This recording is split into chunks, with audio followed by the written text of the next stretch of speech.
Good evening and welcome to the Final Word Phone-In here on talkSPORT with me, Majestic, and former West Ham and Newcastle gaffer, Alan Pardew, or as we like to call him when he gets near the playoffs, Coach Pards. 2 Premier League games today as Everton derailed Aston Villa's title hopes. Only 1 goal in 2 games today. Whilst Newcastle fans made the 320-mile round trip to witness their team in a bore 0-0 draw against Wolves. Is Eddie Howe under the spotlight again? 03717 223344. That's the phone number to call if you want to talk about either of those games. Elsewhere is another terrible weekend for Spurs. Do we have to do it? Deja vu. And Crystal Palace boss Oliver Glasner dropped some press conference bombs after his team's defeat against Sunderland.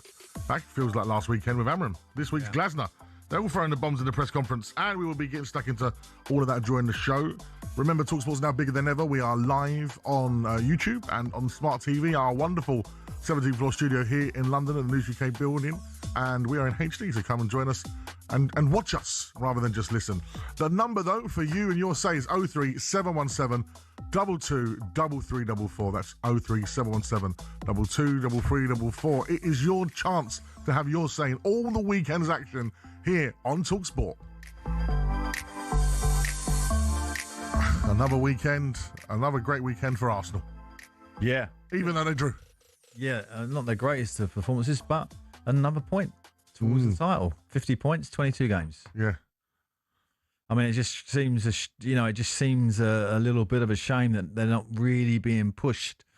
I always feel that the football gets better, doesn't it, when you're pushed? Agreed. But we'll see. It's a big week this week, Champions League, and then back to the Premier League. So, big week. Absolutely, yeah. Massive win for Everton. Our producer Ross is very happy. So, yep. I'm sure although he bet on the opposition, by the way. What? Yeah, he sneakily told me. You're baiting him up here. Yeah. You never do that, Pards. Well, listen, I just think Everton fans need to know where he stands.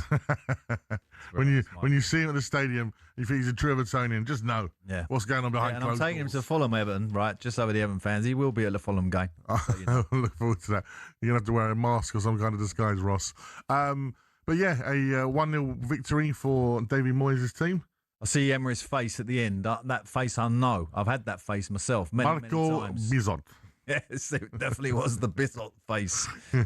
He wasn't happy because actually Villa got in some really good situations, and of all people, Rodgers was off it today. Didn't quite, the technique and everything else or whatever, just left him today. He had one decent effort at the end where Pickford made an absolute fabulous save, but he had really good chances, and Villa had enough opportunities. They just made the wrong decision at the wrong time, and sometimes you get games like that. So frustrating. Speaking of wrong decisions at the wrong time, was it the wrong decision to sell their Malin? He's been doing I don't know. We must have Villa fans, hopefully, going home from the game. Be interested to see what they think of that. I mean, it's a strange one, isn't it? Because it seems like he always did a job and good numbers. Yeah, Watkins was left on the bench at times for him, so it just goes to show you the level he's at. But I'm guessing they're going to use this money elsewhere, and it'll be interesting to see where that goes. 03717 223344 is the number to call us if you want to join us about any of the games this weekend. Let's start with a former club of yours, Newcastle. John was at the game today. Let's go over to John. How are you, John? Not bad, pal. You was you at Wolves today, was you? I was at Wolves today, mate, and to be fair, it's not good. Not good enough, mate. Not good enough, man. How are you feeling about the gaffer with Eddie Howe at the moment? Are you still behind him? I tell you what, Eddie Howe gave us the best day of my life. But is he the man to take it forward? I'm not sure, mate. I'm really not sure. Interesting that. Pards, Eddie Howe. Like you said, John, just the best day of their lives with the cup win last year. Yeah. He's done brilliantly well over the last few years. When he came into that job, they were near relegation. He's taken them to the Champions League. He's won a trophy. He's had his hands tied a little bit when it comes to finances. Yeah, it's strange the finances are there. I can't quite work it out. You've got the biggest, hedge fund, really, Saudi Arabian nation. We can't spend a penny, mate. It's strange, isn't it, John? It is. It's honestly, we can't spend a penny. We were so easy for shooting money, and we still can't spend a penny. It's the top 6 or the top 6. The same with Palace and all. It's honestly, I love Eddie Howe a bit. Honestly, he was the best day of my life, but is the man to take it forward? I'm unsure. I'm unsure.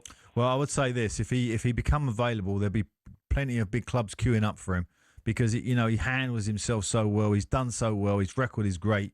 I just think that the team is a little bit flat, a little bit stale. I think a couple of signings would really kind of. I think he does need to change 3 or 4 players maybe in the summer. But if he could get 1 or 2 in this window, it just doesn't. It just looks unlikely, doesn't it? Yeah. There's no real noises coming out of Newcastle that a signing is imminent. Or No, it doesn't feel like that. they're not in. They wasn't in for Connor. They wasn't in for anybody who's come available. Semenyo, they didn't come up for that. What really I think frustrates Newcastle fans, and I'm behind them a little bit, is where's all these allegations about Manchester City? That's all been pushed to go away again, isn't it? Well, I mean, when's the last time we heard about that going? A long time. Yeah, that getting resolved, or that going to court, or that, we got a date, etc., and then they're still buying big players, and Gahey is The having biggest a medical players today. Yeah, Oh, no. it just I don't know. Thank you very much. That was John, the Newcastle fan. From one John to a Jonathan. Let's go to Jonathan, the Aston Villa fan. Good evening, Jonathan. Hello, mate. How are you? Not bad, mate. Quickly, are you a bit surprised that you sold Malin? Because I really rate him. Oh, I'm absolutely gutted, mate. Especially he's just scored on his debut for Roma as well today. Oh, he hasn't. Yeah, he absolutely has. It's just crazy. I don't know what Villa every single season kind of get to this point, and then they just can't get over the tipping point, really. But it was just so frustrating today. You just looked at our bench and we've got nothing there, absolutely nothing. Gessan, oh my Lord, he just didn't have a clue when he came on. Just to cut in there, Jonathan, just to go on what you said, you're absolutely right. Against Torino away today, 26 minutes into his debut, Marlon scores. Smashes one in. And exactly that is why you wanted to keep him, Jonathan. Exactly. Watkins wasn't being particularly effective today. Who would you bring on at that point? It would be Marlon. And we just couldn't change anything up. And that was basically the difference. I mean, the one thing I would say is that, I don't know whether it was 60, 65 minutes, James Garner, who Chris Sutton gave man of the match to, should have been sent off at that point. He shoves over Rodgers on the edge of the box, second booking. And I know Villa didn't deserve to win the game. Completely get that. But if you're telling me that at that crucial point that doesn't have an impact on the game. Yeah. It was 0-0 against Everton, who haven't got anybody on the bench either. But that's the margins, isn't it, of the Premier League? You're talking about that incident there. What about yesterday in the Man United Man City game, Darlow's tackle? I mean, that could have been a red quite easily. And that game the fingertips West Ham Spurs in the box. Well, that's what I'm saying. Those margins sometimes go with you, don't go with you. But I mean, what was a factor and what was self-inflicted was the transfer of Malon yesterday. When you would like to think, could they not have kept him for today's game? Yeah, and done it on Monday, and got the same money? You'd like to think they could have. Jonathan, does it look like you're going to do any business in this transfer window? I can only think that they do have a plan, because Villa tend to be pretty shrewd in the transfer window. Yeah, they do. They've done all right, but I think today was more psychological than anything.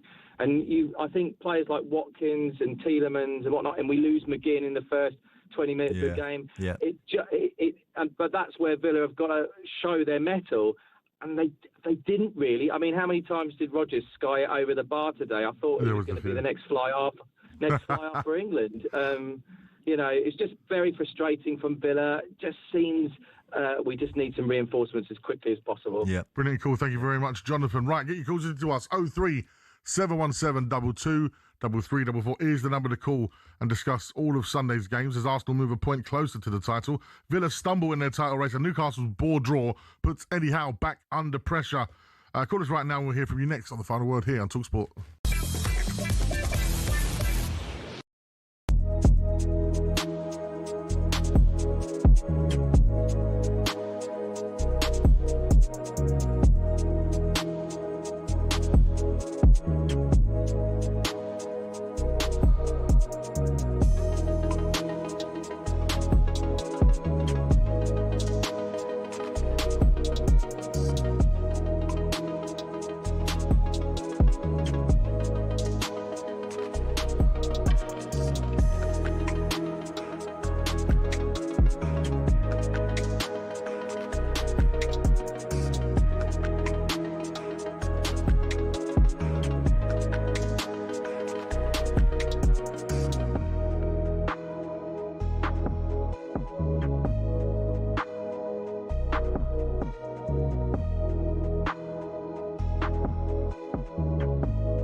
Good evening. It's the final word phone in here on talkSPORT. We're about 15 minutes away from the AFCON final as Senegal take on Morocco. Come on, Senegal.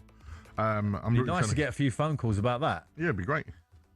Because I can imagine, our African friends all watching that tonight to see the outcome of that great competition. And a good final tonight. Some familiar faces as well from the Premier League featuring in that clash, of course, for me. Pape Matar Sarr starts on the bench. Everton's Ndiaye is in there. Yeah, he's in there. Some good players as well. So that's Senegal taking on Morocco. I'm sure we'll be keeping you up to date throughout the show on what's going on there. 03717 22 4, of course, is the number. We've already had a message. Madge Pards adore the show usually. Oh, this is a complaint. But why are you perversely not even mentioning the biggest result of the weekend? Man United thrashing the noisy neighbours. Come on, United. Yeah, that's from Ben. Ben Michael Carrick. Come on, Michael. My old player. Yeah. Well, of course, I had him at West Ham. He said, learn everything off me. We bought him off you. He did. It's a good effect. And then, obviously, probably his best part of his career at Manchester United, of course. Lovely fella. Lovely guy. Top guy. Yeah. Had the pleasure of DJing for his Michael Carrick Foundation. Okay. Yeah, I had a good chat with him for about an hour about football. Michael has got a lot of time for people. He's a people person. He wouldn't ignore anybody. He's just like that. He's and a worthy carrier of the flag for Manchester United, a real proper citizen, and a great result and performance. And there was a big spring in Manchester United step over him. 4-3-3. Went back to the Premier League formula, which we know works, and he had the players to do it. Manu comes in. Why wasn't he playing? You have to wonder. Under Amarin at all. Does brilliant. So, a really good day for Michael. And for Manchester City, a back four, really and truly, that was screaming to get beat. I mean, I felt for Pep, in the Manchester derby, you don't want a back four like he had. No, that's why they're going for reinforcements. Absolutely. Right. It has been a great weekend for one particular club, which is the league leaders, Arsenal. So let's go over to Gabby, who is an Arsenal fan. Good evening, Gab. Evening, Maz. Evening, Alan. How are the pair of you? Well, good, mate. You're probably a lot happier than our Gabby, as in the Bonglahor. Well, Maz, I've just had Chalky White, good friend of yours. Oh, yes. He's been texting me back and forth, and you need to get him on the station. You need to get him at least on a little clip here, because he's suffering like yourself at the minute, mate. You've got to feel for him. I know. It's therapy on a Sunday for us Spurs fans at the moment. Unlike you, top of the league, and you know what? No one else fancies it. Well, Maz, you told me he's going to support Broxbourne if Arsenal do the quadruple. What's that out? You probably have more fun.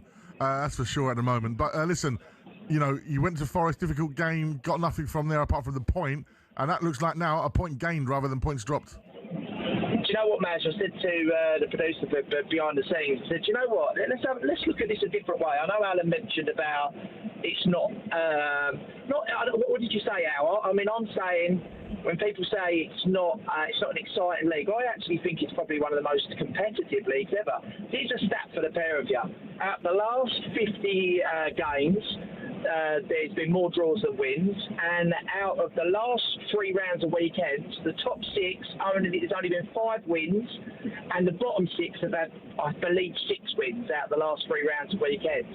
So what does that tell you? Alan would be the one I'd want to know his answer on. Yeah, no, don't misinterpret what I said at the top of the show. I would like to see Arsenal really pushed, because I think they can produce better. I really do, because they're that good.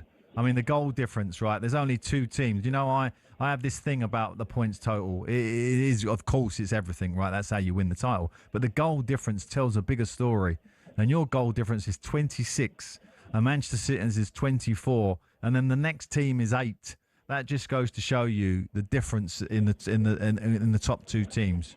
But when you look at the quality of the Premier League, as we've said many times on this show, me and Madge, it is stronger. Those teams in the middle and the bottom are definitely stronger than they've ever been.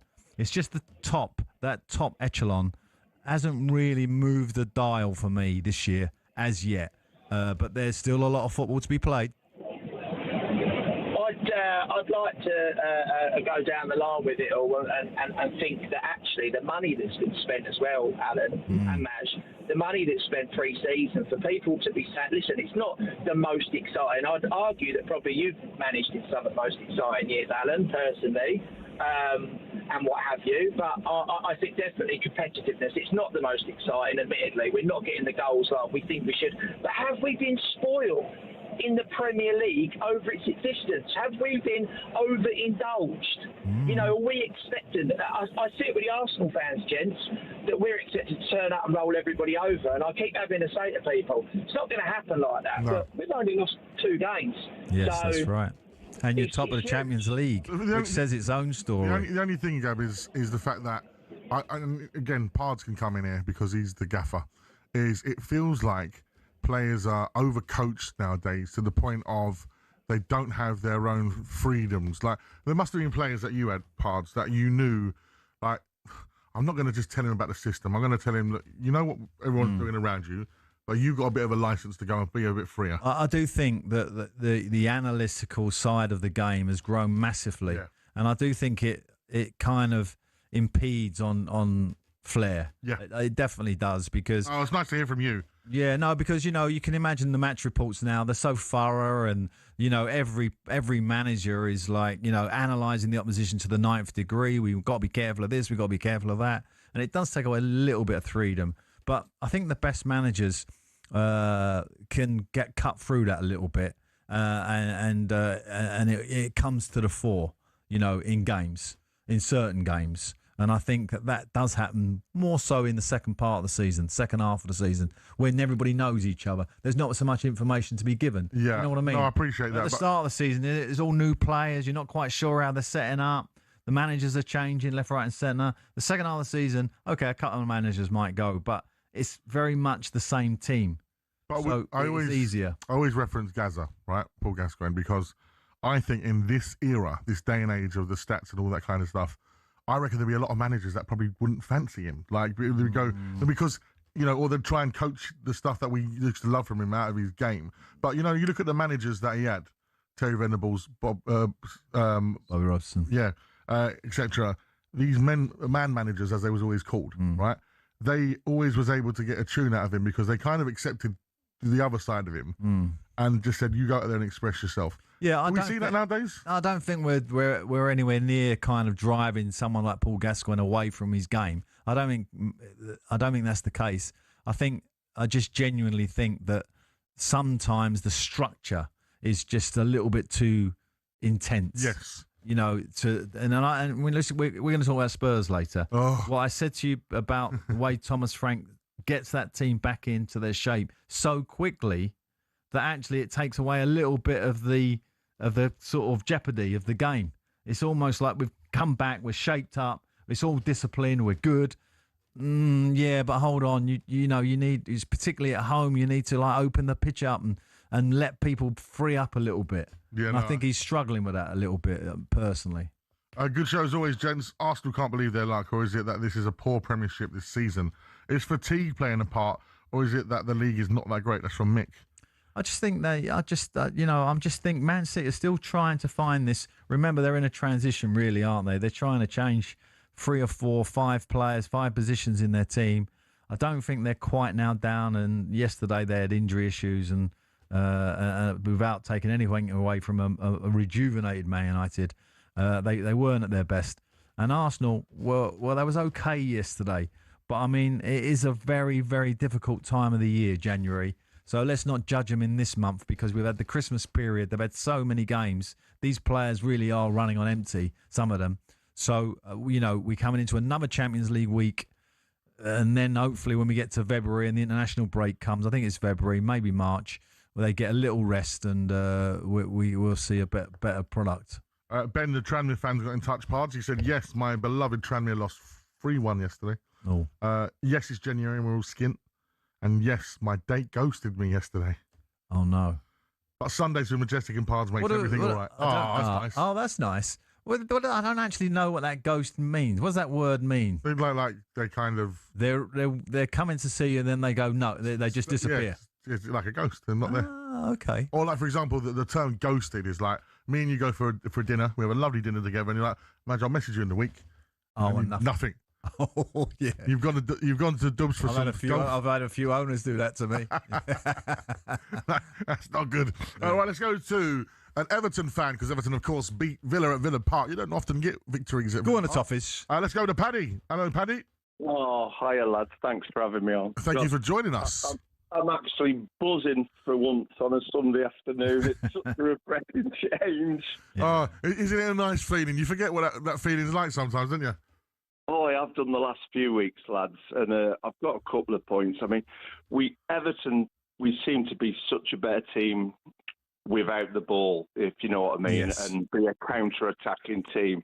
Yeah. And we've played Aston Villa today, who have been absolutely exceptional the last couple of months. And I think we deserved to win that game. We didn't fluke a 1-0. No, I agree with that. You know, it was a well-deserved 1-0. And in my opinion, again, we had a disallowed goal, which on any other night wouldn't have been disallowed if it had been any other team. We always seem to get...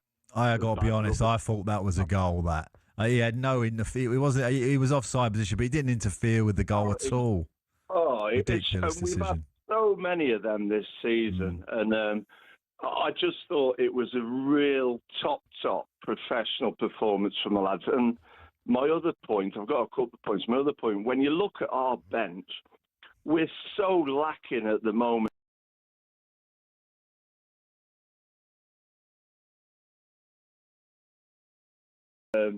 The lad in midfield, Garner, he has been an absolute... Well, I see Thomas Tuchel was there today. I don't know if you see that. Yeah. And Yeah, I'm I've pretty seen him in sure the his stands, notepad, he would have had his name down, because I thought he was terrific today.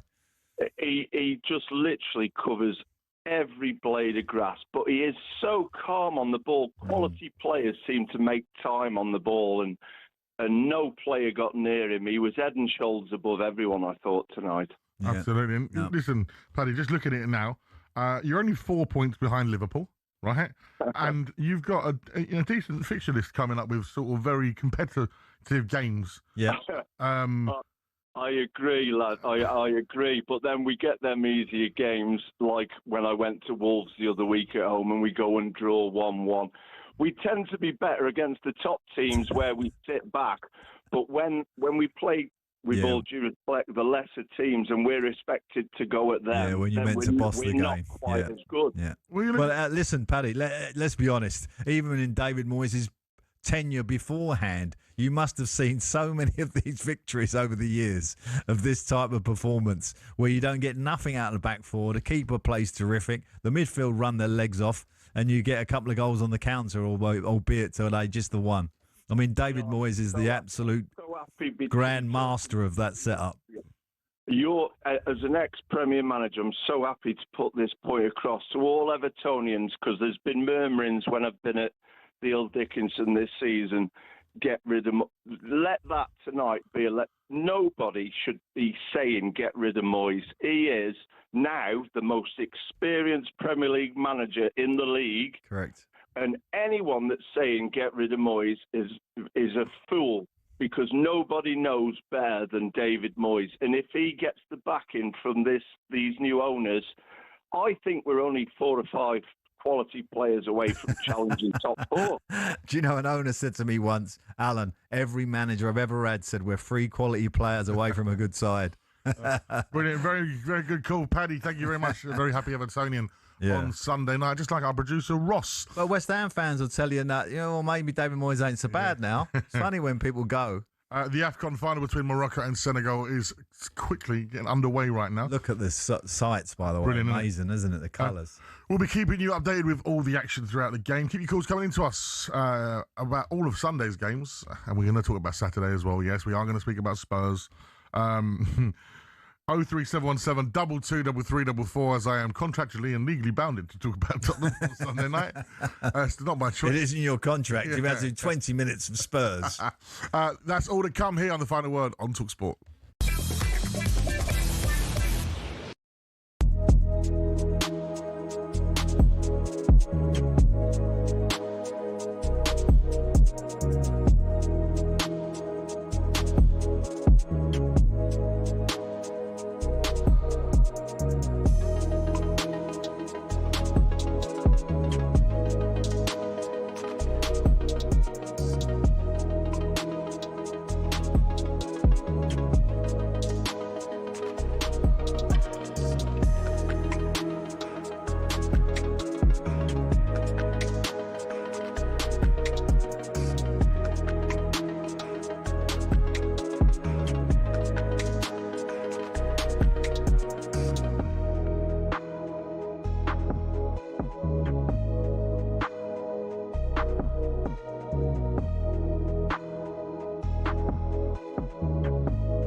What football ground are you thinking of when someone says this? Really tough place to go. Difficult place to go. Such a tough place to go. It's a tough place to go at the moment. It was a really difficult place to go, always. But what are the toughest places to go, really? We've scoured the planet to find out. Forget a cold, wet Tuesday night in Stoke. Try playing in a blizzard 220 miles inside the Arctic Circle at the world's northernmost professional club. When Chelsea lost at Tromsø in Norway in the 97-98 Cup Winners' Cup, a massive snowstorm hit at half-time. These two boys and their brooms were absolutely no match for it.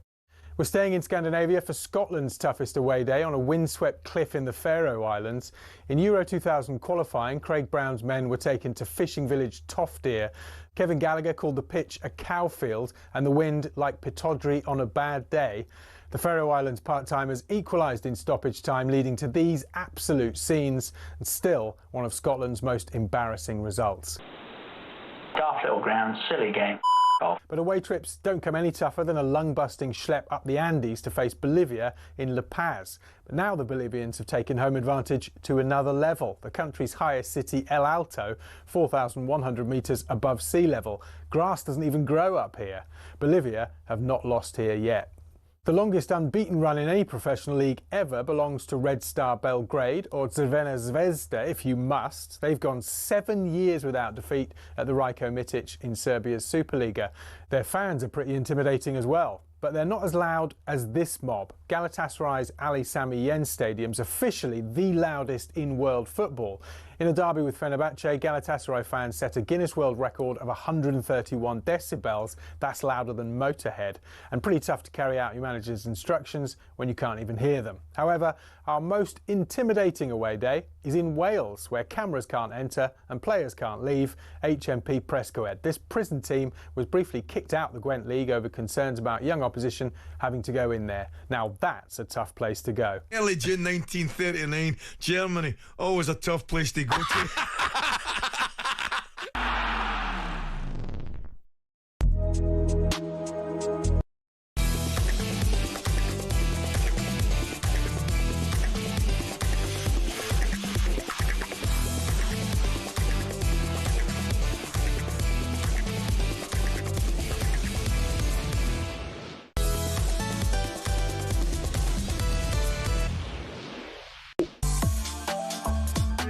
Good evening and welcome to the Final Word Phone-In. I went before the gun there, didn't I? With me, Majestic, and former Crystal Palace gaffer and player, Alan Pardew.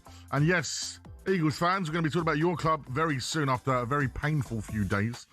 Into today's games, Arsenal fans would be delighted by Everton as they beat Aston Villa, whilst Eddie Howe came under pressure after his team's board draw at Wolves. If you want to discuss those games, the number 0371722 3344. But it's Sunday, which can mean only one thing. We have to talk about another terrible result for Spurs. It's becoming stupid now. 03717 223344. Spurs fans, you know the drill. Angry Matt, are you out there tonight, mate? Are you angry? I bet you are. Give us a call, 03717 223344. It is the final word here on talkSPORT. You know what? A big game yesterday for Man United, though, wasn't it? Before we go further. I've got a Man United fan listening now. Big shout to Laz. He's over the moon. I'm no surprise. He's with my gaffer. Big up to Mickey Slim. And Laz, yeah, he's very happy about Manchester United. Spring in their step. United. And, you know... I bet Jill's happy. She'll be calling. I'm sure she'll be in later. But, you know, just to see the stadium rocking, all those kids who go there, you know, every week, look to see the Man United, you know, to see that kind of exuberance and that enthusiasm on the football pitch, and at last they see it in a performance against the bitterest of rivals. Absolutely. Please tell me that Gabby is on the breakfast show tomorrow morning. I'm sure he predicted a City landslide victory, and now Villa lost the day. Could be a glorious Monday morning breakfast show. That's from Carl, the Man United season ticket holder. A lot of people, the receipts are coming in. They're coming in. If you've been saying stuff, then it's coming in this week, and that is why I said on my Inside Spurs podcast that I do here for talkSPORT. Inside Spurs with Sonny Sterling and Abby. I said it. Spurs in bad way. West Ham in an even worse way. Coming to the Spurs stadium where they've had a bit of joy before. They were the first team to beat us there. Mikel Antonio with a goal. It reeked of a West Ham victory. My old mate Antonio. Yeah. But listen, as I'm walking in the studio, I didn't know he was a Spurs fan. A guy went to me, "All right, Pods," a big guy, one of those like market boys. All right, Pods. He had all the tats and all that. The neck was like as wide as my thigh. He was like massive. He went to me, "Tell your mate, leave the Spurs alone. Don't have him moaning about the Spurs again." Talking about you. Is he Spurs? He was Spurs, yeah. We get him. Well, I don't think we get him on. We're coming in the studio. We are going to moan because it reeked of a West Ham victory, and lo and behold, it happened. I did say to my son Leo, I said, "You going with Granddad today?" So my dad took him. Well, listen, the goal. Let's talk about the winning goal. What have I said to you about your goalie? Oh, mate. Everybody just puts it under the bar now. And you know what? When you're centre-half, I've been a centre-half with a goalie who was not great at crosses, right? Who made the wrong decision, flapping at them, missing them, getting himself in the wrong position, not strong enough, etc., etc. When you are defending, right, in that position, when there's all bodies around, the centre-halves can't jump properly. You can't get off the ground. It's almost like someone's just going to nick it. So you're in massive trouble. So I don't blame the centre-backs or any defenders in that situation. That's a goalie problem, that goal. Yeah, and there's no way. And it just keeps happening at Spurs. He's got to come out of that goal, in my opinion, just on crosses alone. Surely Thomas Frank puts Kinski in the Champions League this week. You cannot have a goalie who will not dictate at crosses. You're asking for trouble. And actually, West Ham have got the same problem. He's been brilliant shot stopper, but he's very, very, very inconsistent on set plays and dealing with corners. Right. Let's now turn our attention to our weekly Spurs chat. And after ruining my birthday last week, it was their time. And it's your boy's birthday yesterday. Yeah. Oh, today. It was on Wednesday, but he had a birthday party today. Lovely. So ruined that as well. And with West Ham beating us in the last minute at the Tottenham Hotspur Stadium, before we give our views on Thomas Frank, let's hear from his story of the season so far. Oh. Caicedo down the middle, he squares it to Pedro, it's 1-0 to Chelsea! Van der Ven and the Jets bench. If you're Thomas Frank, the way that he looked round, it was a lack of respect. He set up with a back five, Thomas Frank. I think this has been really negative, and ultimately they paid the price. I think it's pretty evident that if no one gets the time, no one can turn this around.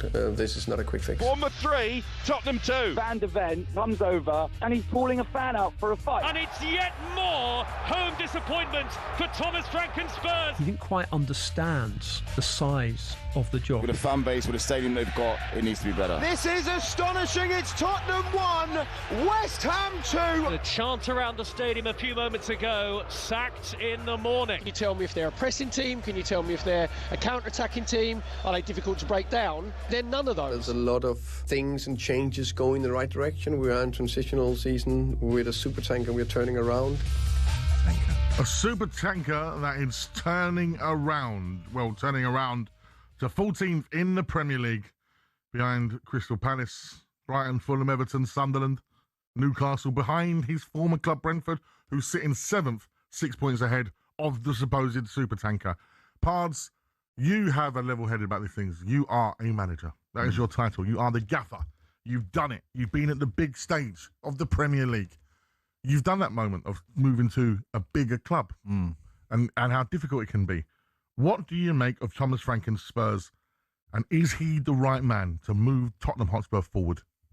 Well, I thought just that clip that we're just listening to, and obviously that's been edited by an Arsenal fan probably, but regardless of that, he doesn't seem to have a grip of it. And I thought Perry Groves was spot on in that little clip that was played there, where he said he doesn't know what Spurs are as a team yet in terms of what they're trying to achieve in a game.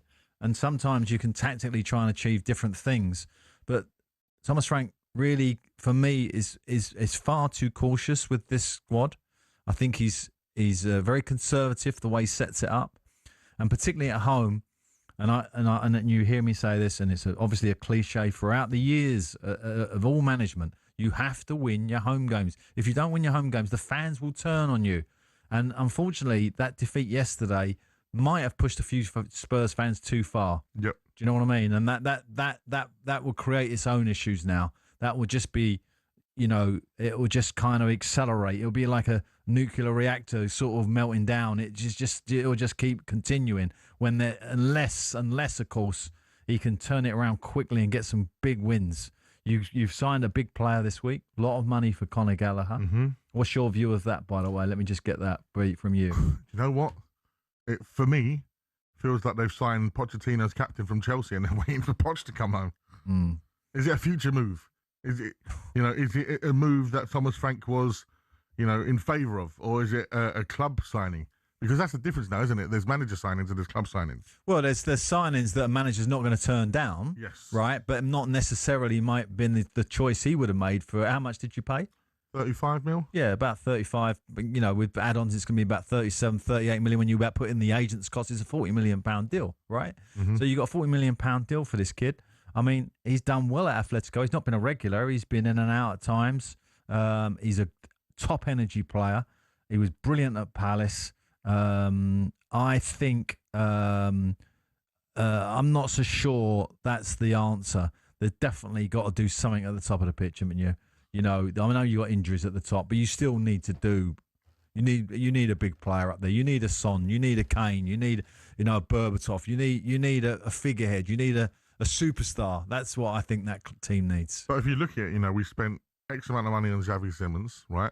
He's not a superstar, is he? Well, he's supposed to be. That's the whole point. He's a superstar in the making, right? Yeah. Then you go spend a lot of money on Kudus. Yeah. Right? Moani, I know he's on loan, but he cost about 100 million a couple of years ago. He's supposed to be like a superstar. Mm. None of them are firing. And I look at that Tottenham team and I see a lack of desire, a lack of togetherness. Enthusiasm. And this is the thing, right? I'm just going to go back to that word, right?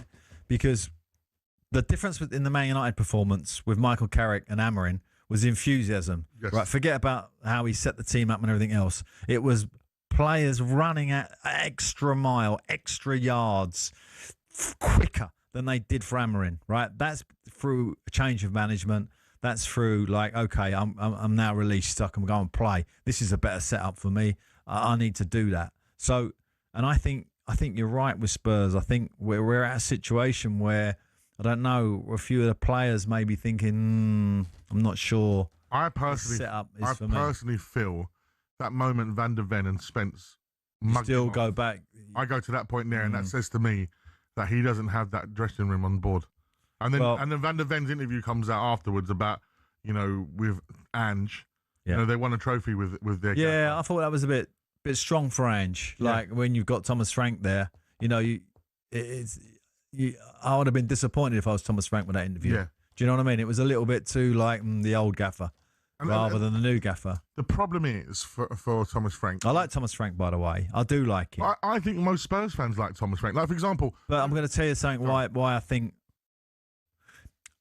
when you get a really good analyst, right, who probably is a real geek and he can play Sony PlayStation for 14 hours and be top of the league, they can set a team up, right? They could set up Spurs probably as well as Thomas Frank. That's not the answer at the Premier League. It's not about how you set your team up, what tactical plan you have. It is about how you get in people's minds and how winning their minds and their hearts. If you win their minds and their hearts in the dressing room, you're on a winner. That is 100%. Okay, you might tactically set up wrong now and again, but if you've got minds and hearts, they'll sometimes get you out of it. I've actually set up teams tactically and I thought, oh my God, I made an error here. But the team got me out of it just through their enthusiasm for the game. And it's lack of enthusiasm that I think can be directed at the moment at Spurs. And that's a worry. Someone here's messaged us saying, why would they run for a guy that's put them down in the press, dragged them and said they're not good enough? No, we don't like him. Frank out. A lot of people just done with Thomas Frank. As I mentioned before, the comparison I make is Graham. I mean, as a Spurs fan, I always think you're always kind of pretty level in terms of your views about them.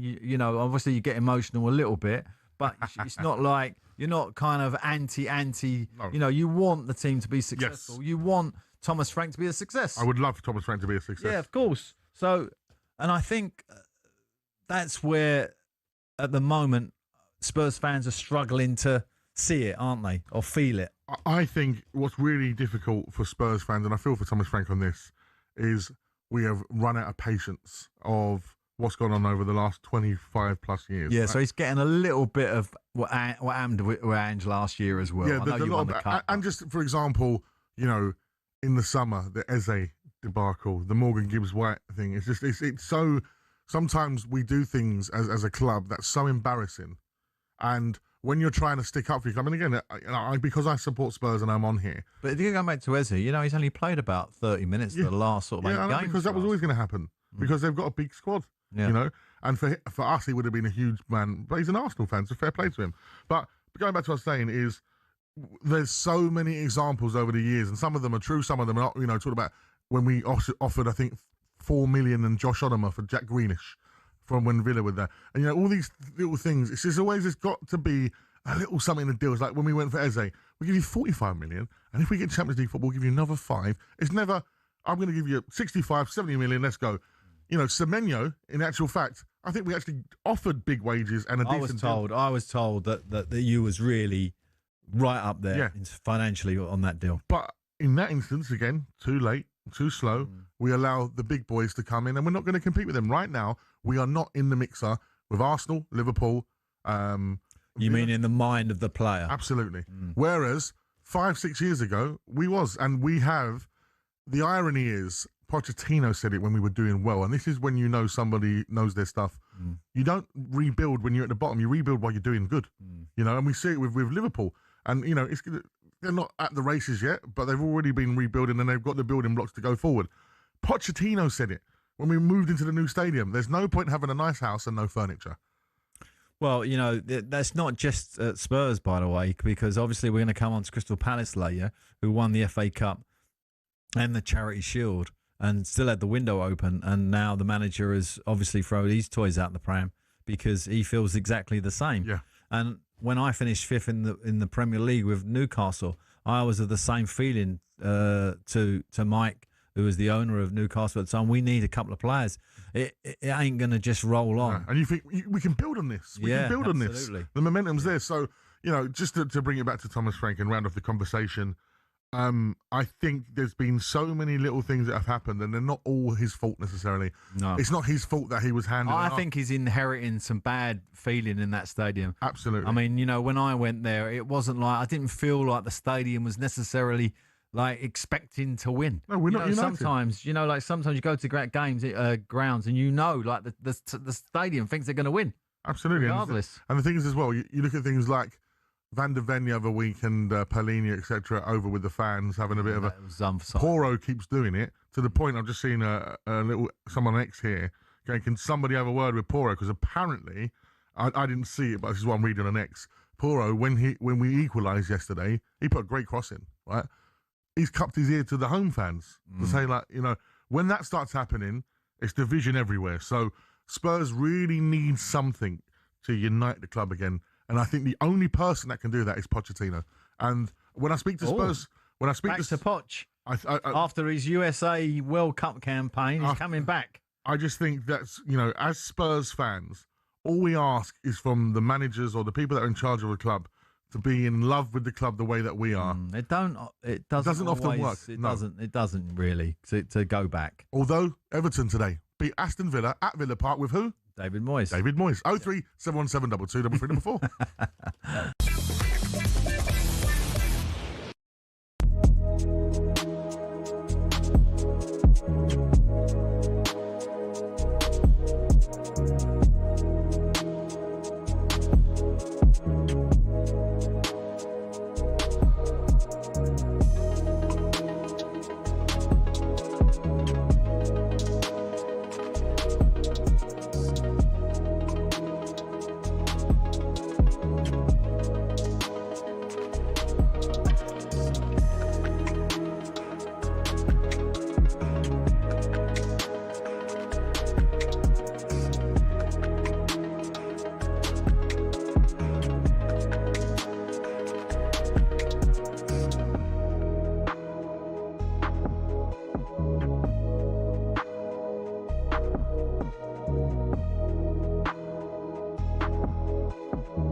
It is the final word phone in here on talkSPORT, but before we go back to your calls, it is time to get an update from AFCON.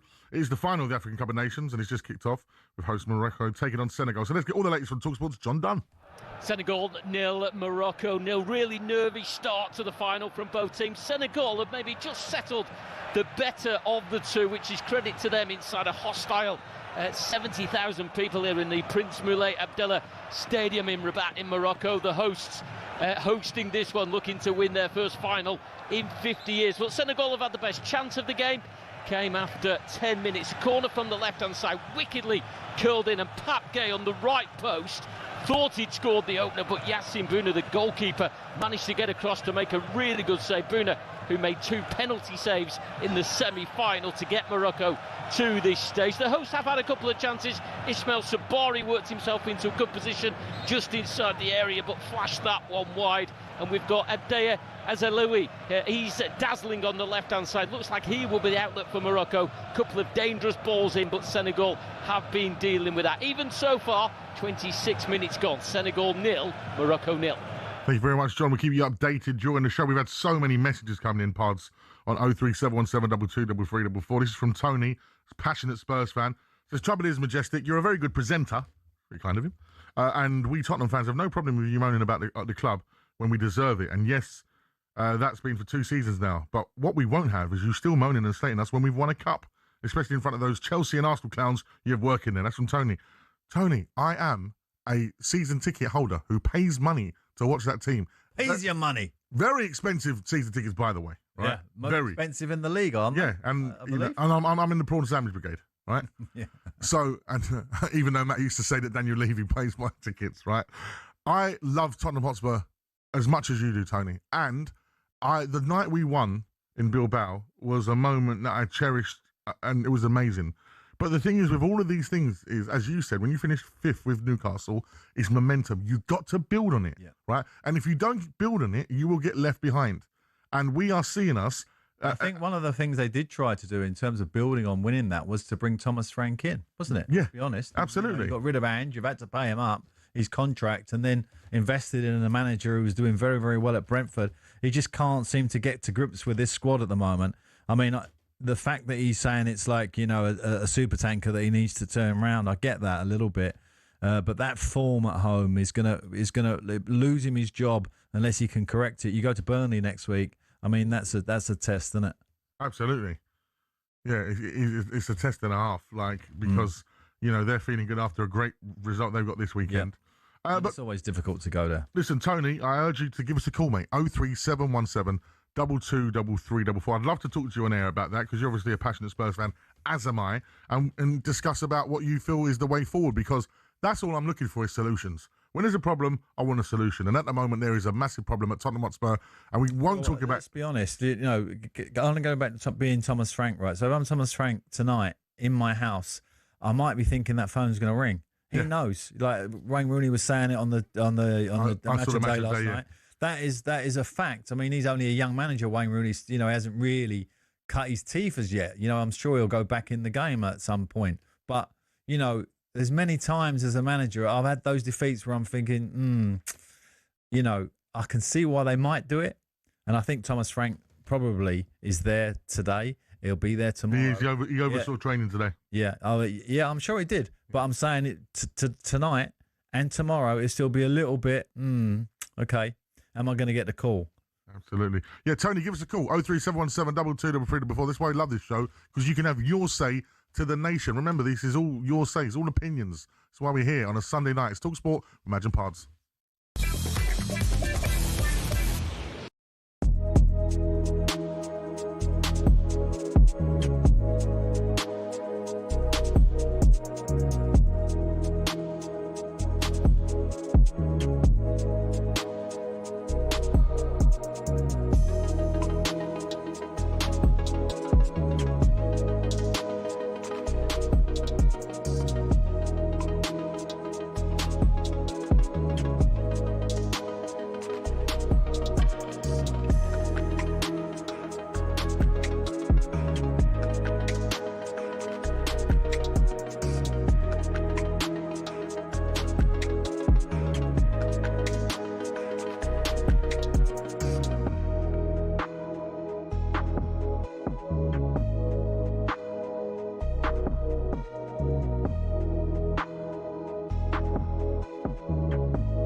good evening on this AFCON final evening here on talkSPORT as Senegal is Morocco's currently 0-0. Me and Pards watching in the studio. Some treacherous playing out the back there, Pards. Yeah, no, it's a good game though. Yeah. No, it's good to, some really quality players on the football pitch. I tell you what, the Senegalese fans, they're bringing the colour and the vibrance, aren't they? Yeah. They're brilliant. The dance moves from there, Pards. Unbelievable dance moves. I don't know if they rehearse those. Well, obviously, being a bit of a dance expert myself, sometimes you don't need a rehearsal. You just go with what you go with. It just comes out of nowhere. Just comes to you. Absolutely brilliant. 03717 223344. I'm not sure if John's called yet, but we do have a Spurs fan ready to talk to us. And it's Gary. How are you, Gary? How you doing, boys? You all right? Oh, mate, you know what? You're probably as frustrated as I am and just trying to find solutions because I can't keep doing this every weekend. It's boring. Listen, I've got to tell you, I'm 66 years old, and I started going when I was 5 years old in Edmonton with my uncles. Yeah, so I've seen it all. Yeah. The only thing I haven't seen is the Champions League win, obviously, which we were so close to under Poch. But the thing is, it's not rocket science. Everyone's going Frank out, Frank this, Frank the other. They've been saying this, the majority of people, for the last 5 managers. Look at the fantastic managers we've had in the last 6 years. Not one of them has been able to get a tune out of this team. I mean, it's not the managers, it's the pony team we've got. We've got 3 or 4 quality players, your Van de Vens, your Romeros, and, the ones that are out injured seem to be quite happy to stay injured because they're out of the firing line. And the 3 guys yesterday up front, Tell couldn't even get the bloody ball, Tell couldn't even get the ball past the first defender to put a cross in for the whole game and looked upset when he was took off. I mean, what is going on? You cannot get a tune out of those players. Pards, what happens when you're in that situation? Listen, if you look at Sunderland's squad, and compare it to Spurs' squad, now Sunderland are unbeaten at home, right? They're unbeaten at home. So are you telling me that Sunderland's squad is like that much superior to Spurs? I don't think it is. So the solutions are there.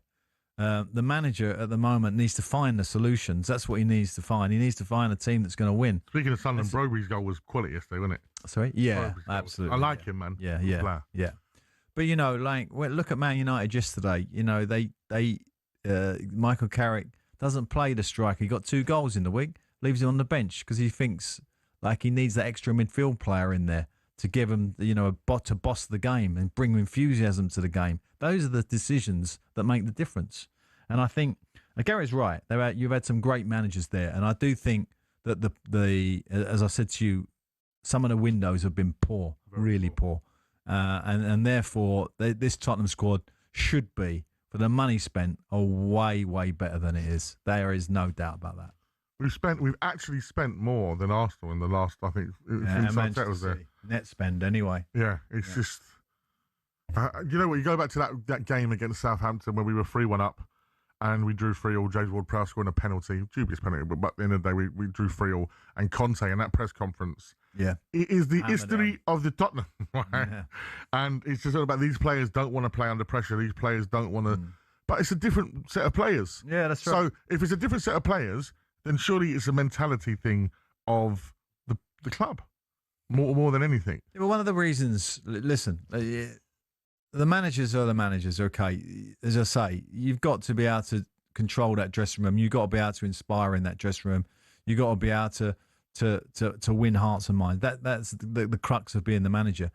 But the net spend, right? The reason your net spend is so poor is because the recruitment's been that poor. You have not had anyone to sell. No. That's why we jumped at selling Brendan Johnson for the money. Correct, because you haven't actually generated any funds by signing a great player. He's produced great level of football, and then he's gone on somewhere else.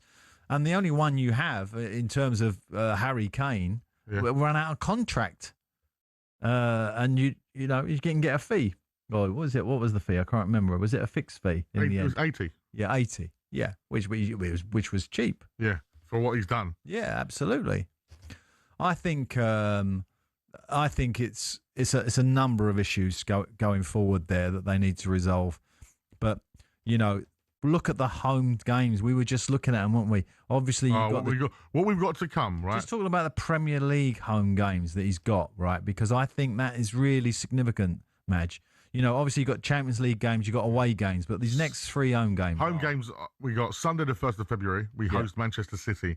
10th of February, we host Newcastle United. And then on the 22nd of February, it is the North London derby. I mean... And in between that, you've got Wow. Manchester United away, you've got Eintracht Frankfurt away, and we host, obviously, Dortmund. And Burnley away. We've got Burnley away, who we be feeling pumped after that draw. Yeah. Let's quickly go over to John Dunn and get an update from the AFCON final. Senegal 0, Morocco 0, last 5 minutes of normal time in what's been a cagey final, as you probably would expect. However, 2 big chances have gone the way of Senegal. The one I mentioned earlier, great save from Yassine Bouna. The goalkeeper denied Pat Gay header. And a moment ago, Everton's Illiman and Jai was released down the right side. One-on-one with the goalkeeper, right side of the area. But Bouna making another fantastic save. 2 saves in the semi-final penalty shootout as well. If Morocco can claim their first title in 50 years, he will get a big word of thanks. Credit as well to those Senegal fans that you mentioned. That there's not many of them inside the stadium. 70,000 in here, a pocket of Senegal fans dancing and bringing the colour, sat in a choreographed formation so that they have formed the flag of Senegal to make sure their players can see that small pocket of support. Heading into half-time, it's Senegal 0, Morocco 0. Brilliant stuff. Thank you very much, John. Right, let's go to another caller. We've got Jim, who's a Spurs fan. This will be a good debate because he wants to talk about Poch. How are you, Jim? Yeah, all good, boys. Thank you for having me. Thank you very much for joining us. Oh, thanks. It's a difficult one to explain because when you think back what Poch done with us from the old stadium, unbeaten, I think, last season, 2 seasons at Wembley in the end, rather than supposedly 1, brought us into the new stadium. We know what happened in Champions League. And amazing, right? So I think after Martin Yole, probably the best manager we had in my era. I'm 48 years old. And then we've just kind of like dipped our toe with Jose. I'm not just saying what everybody knows, but there is a little story to this, I think. Jose come in, got us to a cup final, didn't work out. Then we had Nuno, who's very much like Thomas Frank, I think.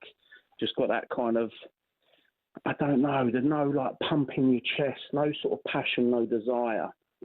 Conte started really unearthing all what we know is wrong with the club, and we all thought. And then Andrew obviously got us to the final, and then we've lost Levy, right? So you start. Didn't just get to the final, and he won in the cup, didn't he? Yeah, exactly that. Got us to the final, won the cup. Then Levy goes, right? So you think, hang on a minute, are all our dreams coming true? And then we're all calling for Poch to come back. Now, don't get me wrong. Honestly, I would love it. My worry is this. Poch has not been in the Premier League for a while. He done wonders at Chelsea, I think, probably more than people realise. He is coming back to a worse position than when he joined us from Southampton. And we are depressed, let's be honest. We're at a low point, us Spurs fans. We don't really trust anyone. We don't trust the people that own our club, that have the keys to our club. And my worry is, Poch comes back and it takes longer than it did before, because it should take a long time. Arsenal taking 7 years. I hate talking about it, but they have, to get to where they are now. And are we just at a point where we're so fed up with it that we're just going to go back on that merry-go-round of, after a couple of seasons, like, oh my God, we're not getting anywhere. I don't know. I kind of wonder if we should punt on a Areola.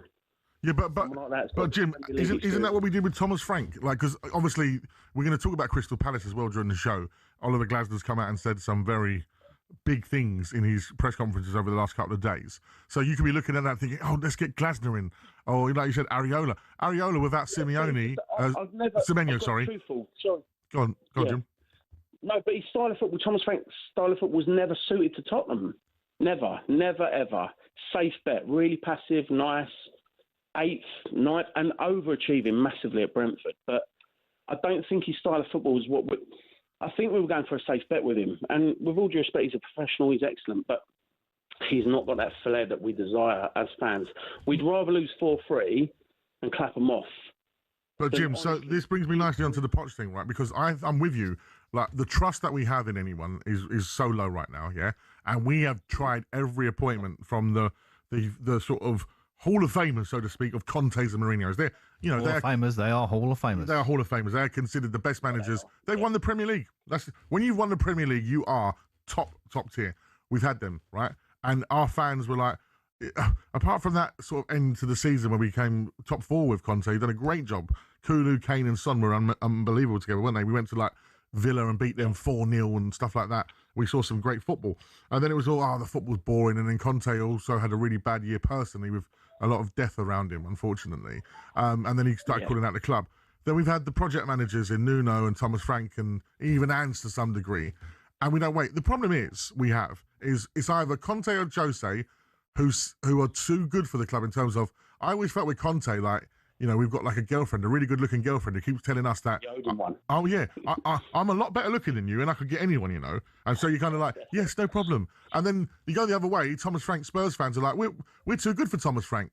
Like, who does Spurs as fans think, like, why would Alonso come to Spurs, for example? We have to be realistic where we are right now. And I think when you've got someone like Pochettino, who you mentioned the Chelsea stint there, you look at the merry-go-round of Chelsea over the last few years, you now, with a bit of sort of, transparency and see what's happened over the last couple of years, you look at that and go, that wasn't too bad. He actually moved them up the league. And by the time he left, they was a lot more stable.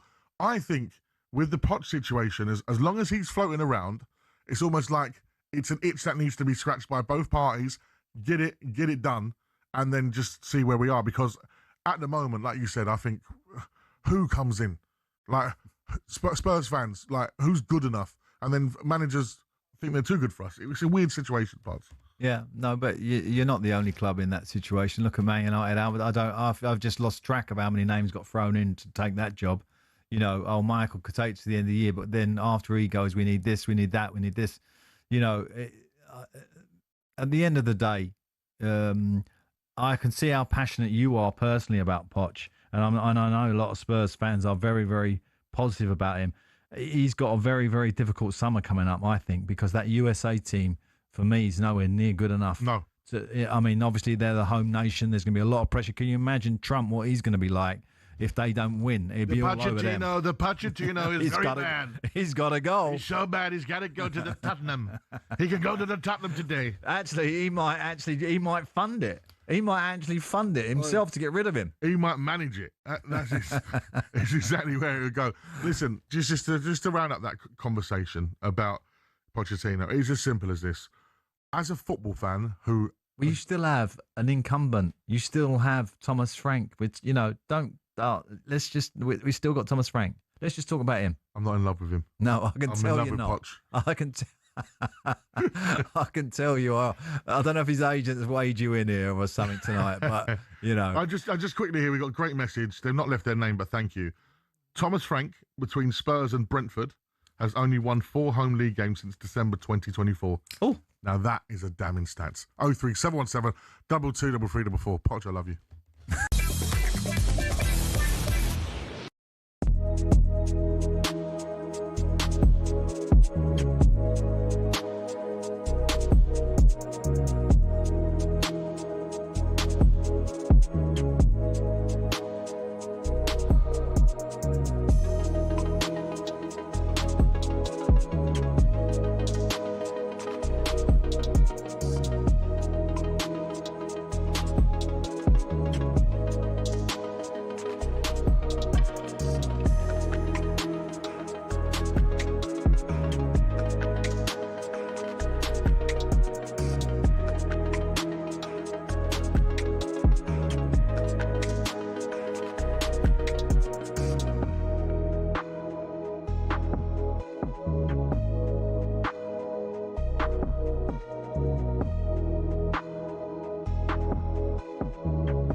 sounds like should be on Love Island. Coming into the Villa, former Crystal Palace, West Ham and Newcastle gaffer Alan Pardew. Well, I can see you coming in. Listen. You do look a bit tanned. Where you been? Well, I've been to Dubai. Yes, I went. You're saying that Terry too. So I've been Dubai. I didn't say you had a bit of a colour. I thought you'd been on a sunbed ready for Love Island. No. I went on as a guest of JA Resorts, top facility. They got about 3 or 4 hotels up there, but they also got a state-of-the-art training ground. Oh, really? Chinese national team were there. Warm weather training. Yeah, Dynamo and Moscow were there. And they're relaunching it. And I'm sort of ambassador for them, one of their ambassadors. And a really nice facility, really good. If you was a Premier League team, you'd be more than happy with the facilities. Really good. Always good for the old warm weather training. Correct, yeah. And you got a big shooting gallery there, which has nothing to do with the sports side of it in terms of the football, but they say it's a massive success. So they've rejigged it, like made it like 5 times as big. So the clay pigeon and pistol shooting and stuff like that. Oh, that sounds like a lot of fun. Yeah. I'll have an invite next time, please. Real stuff, I think. It's not like, pretend, because you've done the Quasar today. Oh, that's right. Yeah, it was my son Leo. You killed all the kids. 9th birthday. I did rank number 1 shooter. Yeah, no, I guess you had, yeah. No sympathy. Bang, take that, little Johnny. Poor little Johnny with his little gun. Oh, I'll tell you what, it does reminiscent of my 9th birthday, which was at Quasar as well. Oh, no. Yeah. Didn't have Quasar when I was 9, mate. But that was my last ever party as a kid because, you know what boys are like. Was it lasers? Yeah. Lasers. But how do you kill someone? How do you kill them off? Hit their back, got like a shield on you. Right. You hit the front of their thing and it goes boom. Oh, it makes a noise sort of thing. Boom, you're out. Good fun. It was in Harlow, in the land of Darren Ambrose. Is where Ambrose comes from. I've done a few of the old paintballing with the football teams. That gets hardcore though. That gets a bit handy. It does. Yeah. It does get a little bit hectic. Right, it's half time in the AFCON final between Morocco and Senegal. Let's get an update from talkSPORT's John Dunn. Half-time, it's Senegal 0, Morocco 0, a final that's yet to really catch light. But Senegal have had the 2 big moments in the first period, and Morocco, the host, will be grateful to Yassine Bouna, their goalkeeper. 10 minutes when a corner was whipped in from the Senegal, their Pape Gueye on the right post. Downward header, looked like it opened the goal scoring, but goalkeeper Bouna flung himself to cross to make a really good save. Just before the break, Everton's Iliman Ndiaye latching onto a Nicholas Jackson through ball. Clean through one-on-one into the area right side. It was that man again, Bouna, in the Morocco goal that made a crucial save. Morocco, the host, packed by nearly 70,000 supporters, yet to create a really good effort. Abde Ezelouli on the left-hand side has caused lots of problems, some teasing balls, but no one in a Morocco shirt has yet been able to take advantage. No surprise we've not had many goals, 12 games between them during the tournament, only 3 goals conceded combined, so no surprise at half-time. It's Senegal 0, Morocco 0. Thank you very much, John. Right, before we go back to your calls, let's hear from both managers in Everton's 1-0 win at Villa Park. And Toffee's boss, David Moyes, spoke with talkSPORT's Alex Crook and had this to say on the goal scorer, Barry. If there's anything you want your centre-forwards to be good at is sort of picking up rebounds off goalkeepers, and he did, and he got on the end of it. And I think the quality of the finish to get it over Martinez was real quality. From the dugout, I couldn't tell if it crossed the line at the time. I was like, no, here we go already. We've already had one chopped off. What else are they going to do now? But overall, it was a really good fit. I'm pleased for Tiano because he's gradually easing into the Premier League, gradually getting a bit better, beginning to get used to it, and young French boy who is going to take a bit of time. And that was David Moyes there. I remember when Moyes and Crookie were having a bit of barney when he was at West Ham. That sounded like a lot nicer of a conversation. Yeah, they've made up. They've kissed and made up. But he's right about the finish. It was a great finish. He had nowhere else to put that. He had to dink it in a certain area, and he did. And just a very clever finish. Then Aston Villa gaffer Unai Emery caught up with talkSPORT's chief football correspondent Alex Crook, who asked whether they're being held back from achieving big success by PSR. Yes, but we are performing with those difficulties 3 years ago, 2 years ago, last year, and this year. And of course, I am so happy how we are performing with some play we can have. But how frustrating is it for you that you can't necessarily, as a club, do what you would want to do in this window to give yourself a great chance of success in the second half of the season? The same players we had last week, and we were performing very well, and of course we are going to work the next days to try to add, to join some players with us, because we will need for the rest of the season, but with the player we have is enough. Brilliant stuff there from Unai Emery, getting pressed on the PSR. It's so difficult to break the little regime that is the top clubs now. Cartel. To try and break in there, it's getting difficult, and your team need to be careful, because obviously you can't keep ruining transfer situations and getting the wrong players and wasting money, because it's going to just fall away from you. You'll end up in Aston Villa in a situation with PSR where you can't invest and can't improve the team. And that would be very bad. I found that troubling, very bad. Very bad. Next, we're going to switch our sights to Crystal Palace. So, Palace fans, the phone lines are now open for you. Come talk to your former gaffer about what's happening at your club. It's Madge and Pardew. It's Sunday night.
The Ryder Cup.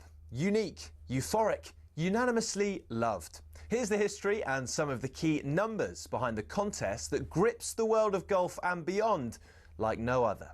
The first edition was held in 1927, where a Great Britain team arrived by boat to play in Massachusetts at the Worcester Country Club. Originally, the competition comprised of 4 foursomes and 8 singles, with 4 balls not introduced until 1963.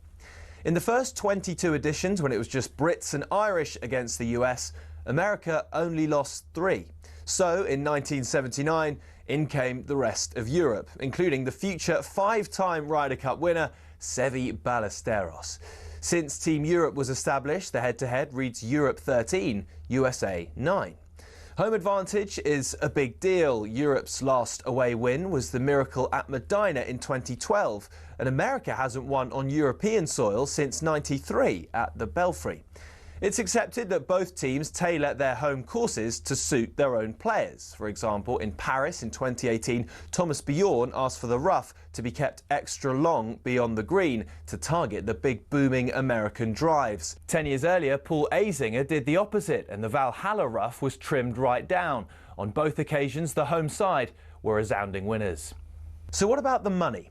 The most recent Ryder Cup in Rome drew in a record 271,000 spectators and boosted the Italian economy by €262 million. In the US, the PGA America TV deal with NBC is worth $440 million. But no Ryder Cup revenue has ever gone directly to individual players. That's until now. In 2025, for the first time ever, the US team will each receive a fee for playing in New York. Of course, in Rome, legend has it Patrick Cantley refused to wear his cap because he wasn't being paid to wear it, though he insisted it simply didn't fit. Either way, Team Europe have made it clear they're more than happy to keep playing for the sheer thrill, joy and prestige of the Ryder Cup.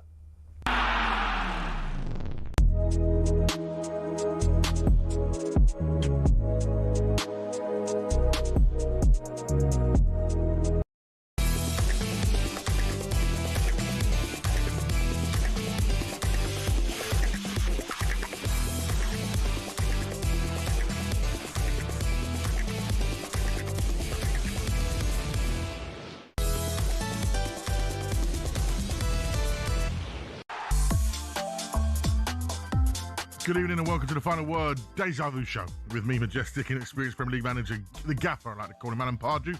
And right now we're the only place on national radio taking your calls about this kind of thing, because I'm sure there's other people talking about other things, but when it comes to the football, we're on the only place, 03717 223344. But now it's time for the quiz that gets more attention than Oliver Glasner's press conferences. It's the mystery footballer song quiz. It's as simple as this. All you have to do is tell us which famous footballer is linked to these three songs. Remember, it could be a club he's played for, a nickname, or even a famous shirt that he wore. So, DJ Kitch, my selector, let's drop the song Mashup. What a tune, by the way. Aqua, Turn Back Time. Remember this one, Pops? Yeah. Another great song. Michael Jackson, Billie Jean.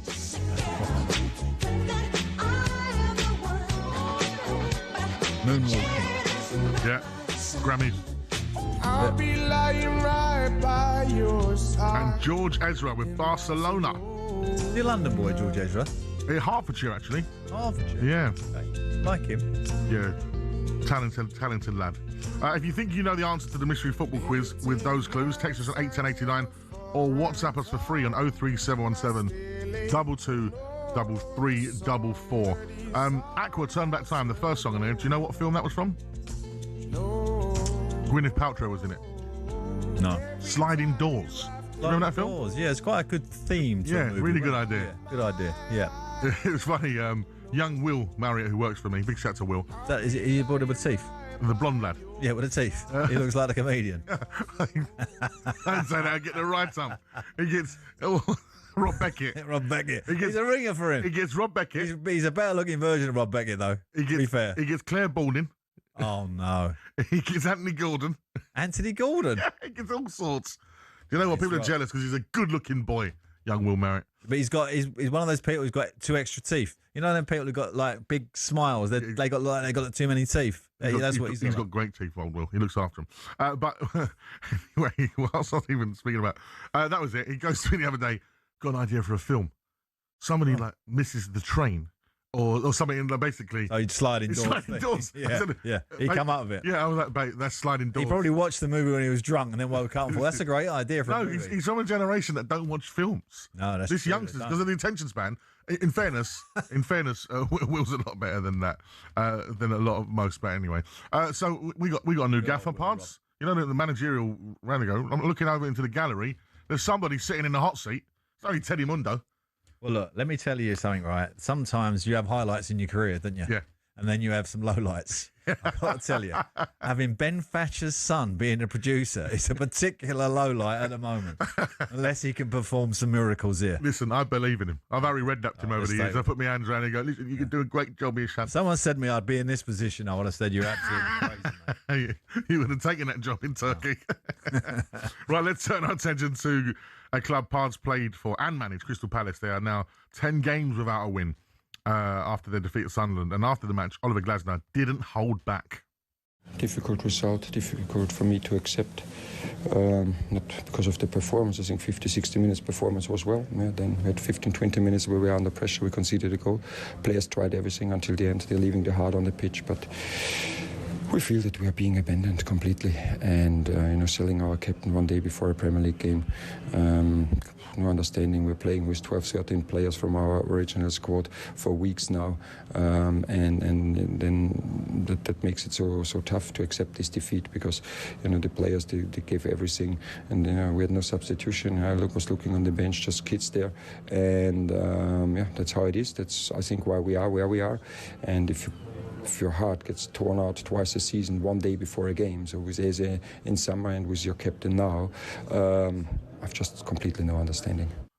Wow, is all I can say to that, Pards. I watched this interview and my jaw was on the floor more than it normally is, and I just couldn't believe what I was hearing. But there was more than that. Yeah, I know. He went into the press room and said some other stuff too. I think you can hear by his tone of voice, there's definitely somebody that cares deeply about Crystal Palace and loves the club and really is upset of where he was taking them and what they've achieved. Well, I don't totally agree with that, but go on, carry on. But equally, is there somebody who is trying to get a payoff before their contract runs out? No, I don't think that either. I think both those points you've just raised there actually are not correct in my opinion. Well, when you start talking about yourself as the third person, Oliver, like he says in one of his press reports that come out, Oliver Glasner doesn't need, this club, etc., etc. He should show a bit of respect to Crystal Palace. He said that? Yeah. So I think I got a quote somewhere. I'll come to it in a second. But, as an ex-Crystal Palace player, I'm not talking about as a manager, as an ex-Crystal Palace player, I was a little bit like, okay, listen, he has done a brilliant job. There's no doubt about that. He knows how to win Premier League games. He changed the system at that football club. And that system, he worked better than anybody else. That three at the back, the two wing backs, Munzo down one side, Mitchell down the other, Sarr in that number 10 position with Eze last year, Mateta through the middle. They were outstanding team, Walton in the midfield. And that team he played yesterday was a good team, by the way. Don't think he was ravaged by injury. Okay, they are tired because they're in the Europa Conference League in Europe. And I do have sympathy because I've been in that with Newcastle. When I went into it, we didn't have a squad big enough. It really hurt us in the league. We had a terrible year. And he is too. He hasn't won for 10 games this year. They're in their natural position now, Crystal Palace. They had a great start. They're now 13th. That's where they always finish. 13th, 14th, 15th. This is what one of the quotes I see yesterday. I don't know. I have a huge appreciation for this group of players. Their character is exceptional. We will stick together and get this turnaround. These players deserve Oliver Glasner as their manager. It would help if we had a little bit of support. I don't like it when you start talking about yourself as a third person. I made that mistake when I was early in my career. It just sounds wrong. Did you call yourself the Pards? Yeah, well, no, you're almost putting yourself in a position of like, they deserve me. Like, yeah, okay. But at the end of the day, when you're a football manager, you are not. You're in control of the tactics of the team and the enthusiasm and the motivation of the team, but you don't own the team. It's not your money that's invested in the team now. So therefore, you're an employee, and to talk like that really is asking for trouble. I mean, I think, and my understanding is that he's going to get away with these quotes and he's going to carry on. Well, do you not think, from Steve Parish's point of view, that the Americans that are the real money behind the the Americans as well, but they, rather than paying this man off, right? Yeah, because he probably has a big chunk in his contract. Sack me, I'm going to have X amount of million. Well, he hasn't actually, because he's only got like 5-6 months on his contract. So actually, I don't think the payoff is particularly great. But it's a payoff regardless. Yeah, of course. Yeah. So rather than doing that, they're not going to go down, are they, Palace? They're not on their no chance. They're too good for that. No, and they're nowhere near it. And I think they're going to win the Conference League. I really do. With this manager, I think he's going to win his 3rd trophy because I think they're the favourites. And I think if they focus on that, I think it's a great competition for them to win. Because when you look at the competition, there's not a lot in it. And let me ask you this, then, Paz, because you've been there. Have you ever lost a star player before a game? Yeah, I have sympathy with him with that because he lost Eze at the start of the year, and yesterday that was painful because, according to Oliver, that he was literally doing set plays with Guéhi in the team, and then they get the shout that the deal is done and that he needs to go. Now, obviously, Crystal Palace can't really afford for him to walk away. They're just not at that level of a football club for nothing. They needed some kind of fee, and okay, they negotiated this fee with Manchester City. The boy was happy. But to lose him the day before the game, I have actually. Demba Ba left me on the eve of the FA Cup game at Brighton, where we were really struggling for personnel. We was in Europe too. So almost identical situation. We got beat 2-0 at Brighton in the Cup. And I remember the fans. Can you imagine Newcastle fans? They were like, hammered us. Not just me, the team, everybody. We was this, we was that, the owner, everybody got it. But, to lose Demba before that game was and he was a big character, as Guéhi was for Crystal Palace. It's more than a player. Captain. He's more than a player. So yesterday, I can understand him throwing his toys out the pram, which he definitely did. And we have had a little raft of this, haven't we, with Amorim and even Slot at times has kind of pushed the mark a little bit. I think managers need to be very, very wary. Maresca has already paid the price of shouting out about ownerships. You'd be very, very careful around that. I think, and for going forward for Oliver as well, because he's obviously going to have a great career in front of him and a big club looking at him, I don't think would like those quotes that he made yesterday. I think better for him just to sort of see it out to the end of the year. Let's stick together. Go and have a coffee with Steve Parish. Get that trophy. Get a couple of buns, a couple of nice buns. Nice. Have a nice little time. And then go to the end of the year, win the Conference League, finish 12th or whatever. They won't finish 10th, but only I took them there. So if they win the Conference League, they go into the Europa. Yeah, I got a little dig in there. Did you see that? I heard. Yeah. But anyway, I think I'm not disputing he's done an absolutely brilliant job. And I think I speak for all Palace fans who were a little bit disappointed in him yesterday in those quotes. I think they were a little bit towards the club, a little bit... bit disrespectful. Bit me. 03717 223344. I want to hear from Palace fans. How do you feel about the gaffer now? He talks about himself in the third person. OG, Oliver Glasner. And, are you hurt by those comments that he made yesterday in the press conference? I just see a man that I feel personally just feels a bit let down by the hierarchy after the job he's done. But a lot of managers could say that. What about Nuno? Could he say that at West Ham? I feel let down. Like, this team should be better. I should have had a couple of signings in. If I go to Burnley, wouldn't he feel he just got promoted? Couldn't he have had more players? Couldn't he have had more money? Wolverhampton Wanderers, all the players they sold, couldn't rob, so you could go on. Yeah, of course. 03717 223344. If you're feeling let down, give us a call.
Turn Back Time here on talkSPORT as song number 1. Michael Jackson with Billie Jean. And George Ezra with Barcelona as our third and final clue of the mystery footballer. So, Aqua, Turn Back Time. Aqua, I believe, are a Danish band. Aqua, Danish Euro dance band from the 90s. Do you know what other songs they sing, Pards? They had a really good song, but that's not the one I remember. You're talking about Barbie Girl? Yeah, Barbie Girl, that's the one. Yeah. It's in the Barbie movie, wasn't it? I think it must have been. I see that with my daughters, yeah. And also Dr. Jones. Dr. Jones, good sound. Which I changed to Dr. Spurs, didn't I? And it's come back to haunt me week in, week out. They use it all the time to sport. Dr. Spurs, calling Dr. Spurs. Oh. If you need a win, come and see Dr. Spurs. Michael Jackson, so a Danish band, Aqua. Michael Jackson with Billie Jean. And then George Ezra with Barcelona. I got distracted there because Morocco should have had the lead there. So close. Still 0-0, by the way. Well, let's go and get an update. We're in the second half of the final of the African Cup of Nations with host Morocco taking on Senegal. So let's get all the latest from talkSPORT's John Dunn. Nearly an hour gone, it remains Morocco 0, Senegal 0, but Alan's right, golden opportunity for the host Morocco. It was a ball in from the right from Bilal El Khanous. It's come through to El Khabi. Ayoub El Khabi's got 3 goals in the competition. 6 yards out, somehow, centre of the goal. He steered it wide. It was a glorious chance. Morocco, probably second best in the first half, but they've certainly woken up in the second half. Some good opportunities, particularly from corners. They've forced 2 or 3 corners early in the second half. There continues to be a threat on the left-hand side with Abdel Al-Azouli, the Real Betis winger. Real outlet, tricky winger, causing loads of problems. Morocco, though, the hosts, have certainly woken up, but they should be in front with that chance a moment ago from El Khabi. And now we're gone. Senegal 0, Morocco 0. Thank you very much, John. Now, do you know a bit of basketball, Parts? I do. You know a bit of basketball? Well, for the first time in 7 years, or in the voice of Christopher Walken, 7 years, the NBA is back in London. And normally we're waxing lyrical about his show after us on a Sunday night, the Trans-Europe Express, which is fantastic, with Danny Kelly and the man in question, Andy Brassel. Kev Hatcher's in for him tonight. Let's go over to Andy Brassel, who's been at the NBA, our European football expert here on talkSPORT. How are we, Andy? Hey, fellas, I'm good. How are you? Skiving off on a Sunday night, normally working hard on the show after us. But you've got a different assignment this week. What's been going on? Yeah, it's been a win for the Memphis Grizzlies here. Rather surprisingly, 126-109, which means they've split the 2 games because they've had 2 games in Europe. It always seems a bit of a waste that they fly over to Europe for a week. As you say, it's the first one in London for 7 years, but they've been in Paris since on a number of occasions. But this time they've flown over and had 2 games. They had the first one in Berlin, the Magic one, 118-111, a little bit flatteringly on Thursday night. And now it's been here in London on Sunday night. In terms of the star-studded crowd there, because obviously when it comes into town, the NBA does put out a host of stars. Who have you been bumping into while you've been at the NBA today? Oh, my God, a lot of people. I got told strictly by management, celebs only. And so I followed that quite strictly. Unfortunately, you two weren't there, which was a bit of a letdown. But apart from that, did have a word with a number of Premier League footballers amongst them, not least Malo Gusto, who told me about how it's been under Liam Brazinia so far. Nice coach. He helped us a lot. He has his own experience, his own tactics that he's trying to teach us. And yeah, I think it's a great one for the team, and we hope we're going to win as much games as possible. And so what's the aim, I guess, between now and the end of the season?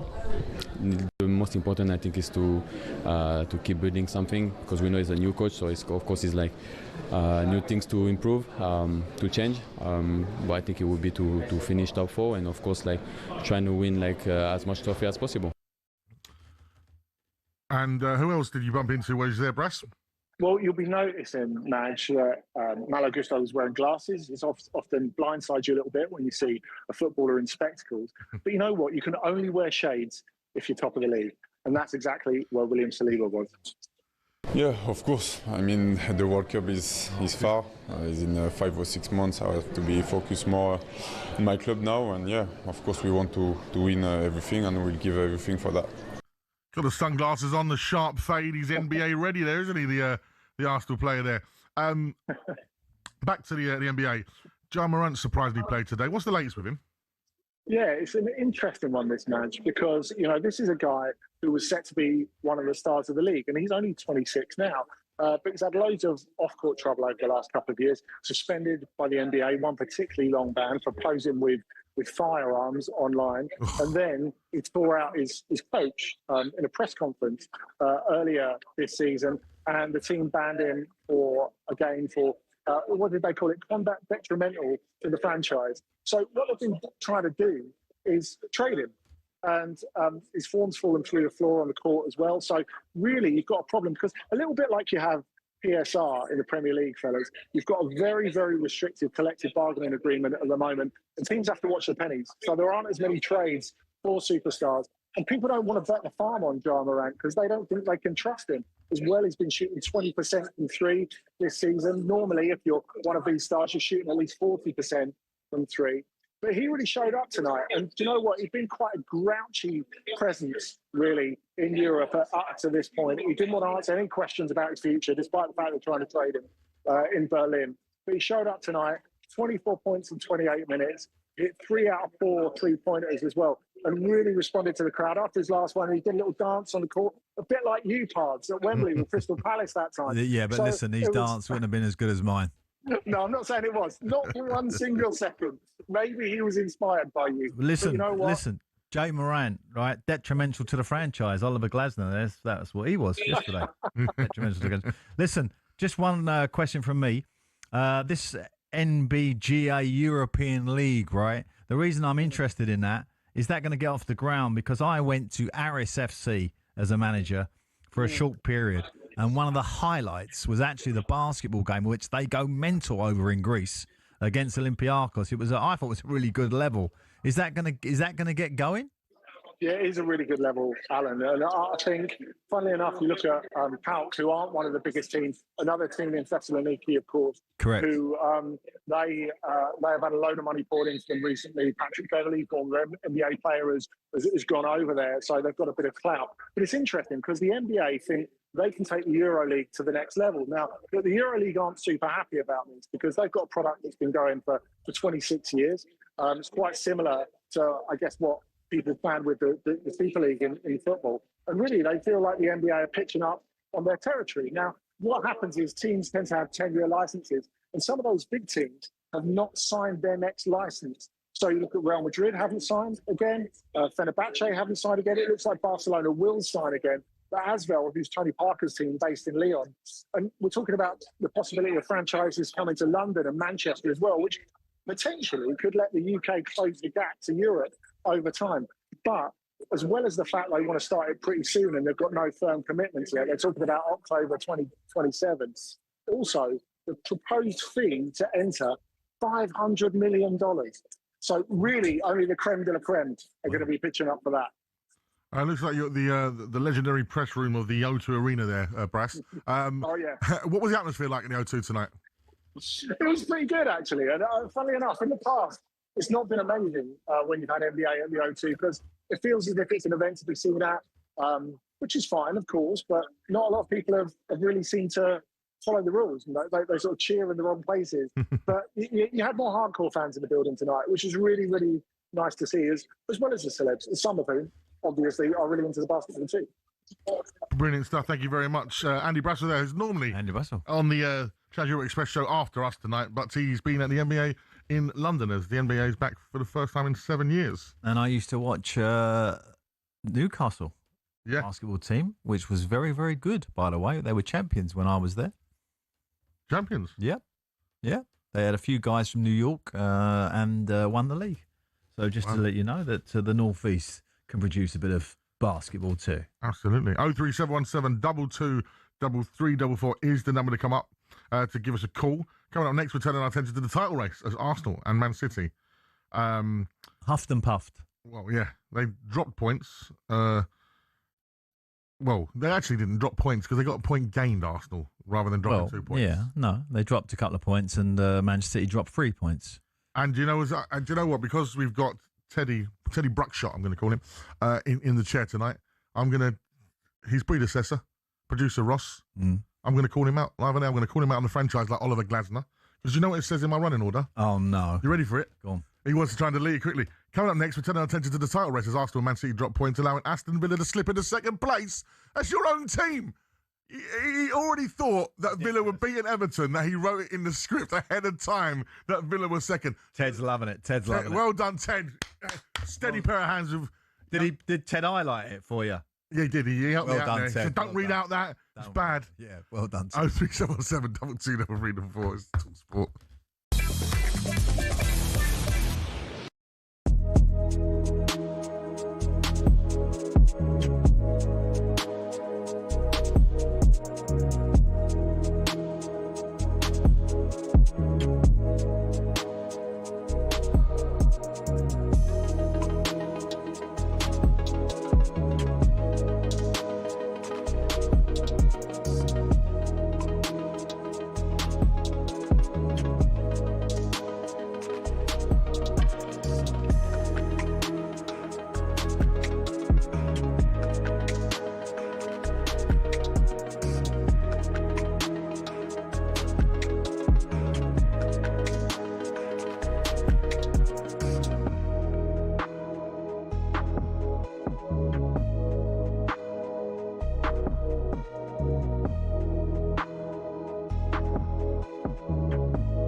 for Super Bowl 60 on talkSPORT. That is right, with the Super Bowl just around the corner. talkSPORT is giving you and a friend a chance to experience it live. You've got until Thursday to enter the chance to win tickets to the Super Bowl on Sunday, 8th February. Returning flights to San Francisco, 3 nights accommodation and spending money. In just a few weeks, you could be soaking up the Super Bowl atmosphere and exploring San Francisco. Here's how to enter. For your chance to win, text the word WIN to 83338. Text costs £2.50 plus your standard network rates, or call 0343 418 7260. Lines close this Thursday at 4 p.m. That's when you'll need to answer your phone if it rings. 18 plus, UK residents only. This is a network promotion. T's and C's, talksport.com. Good luck. And, of course, if you love your NFL, there's live and exclusive coverage of the Rams taking on the Bears on TalkSport 2 from 11 p.m. Download the TalkSport app right now to hear all the action. That's a tough one to call that. Yeah. It's a tight game. We are into the second half of the final of the African Cup of Nations with the host Morocco taking on Senegal. So let's get all the latest from TalkSport's John Dunn. 20 minutes remaining. It remains Senegal 0, Morocco 0. We've had a lengthy stoppage here due to a head injury. It was from a short corner on the Moroccan right, came to Hakimi, sent one in. It was Neil Anaoui who jumped up with Malik Diaw, the West Ham defender. He's caught the back of his head, and the Moroccan defender has been down for some time receiving treatment. They're just bandaging up his head now. He wants to carry on, the midfielder. But we've had about 4 or 5 minutes here with no real action. Morocco second best in the first half, certainly woke up in the second half, grown into this game. Glorious opportunity from Ayoub El Kaabi when he steered wide, 6 yards out. Great ball in from the right from El Khanous. El Kaabi opened up his body, looked for the bottom left corner, but fired it wide. El Kaabi with another opportunity. Brahim Diaz, leading scorer in the competition, 5 in 6, running down the right, played it into the feet of El Kaabi, left of the box. It was a great block by Malik Diaw for the West Ham defender. 20 minutes remaining, but there will be much more due to this lengthy stoppage. It's Senegal 0, Morocco 0. Let's now turn our attention to the title race as Arsenal pulled away from Manchester City and Aston Villa at the top of the table after picking up a point at the City ground with shot shy £64 million striker Victor Gyökeres came in for criticism on the Rory Jennings phone-in show yesterday. Is he worth criticising now? He's playing for a very good Arsenal team. The numbers aren't great. No, but I think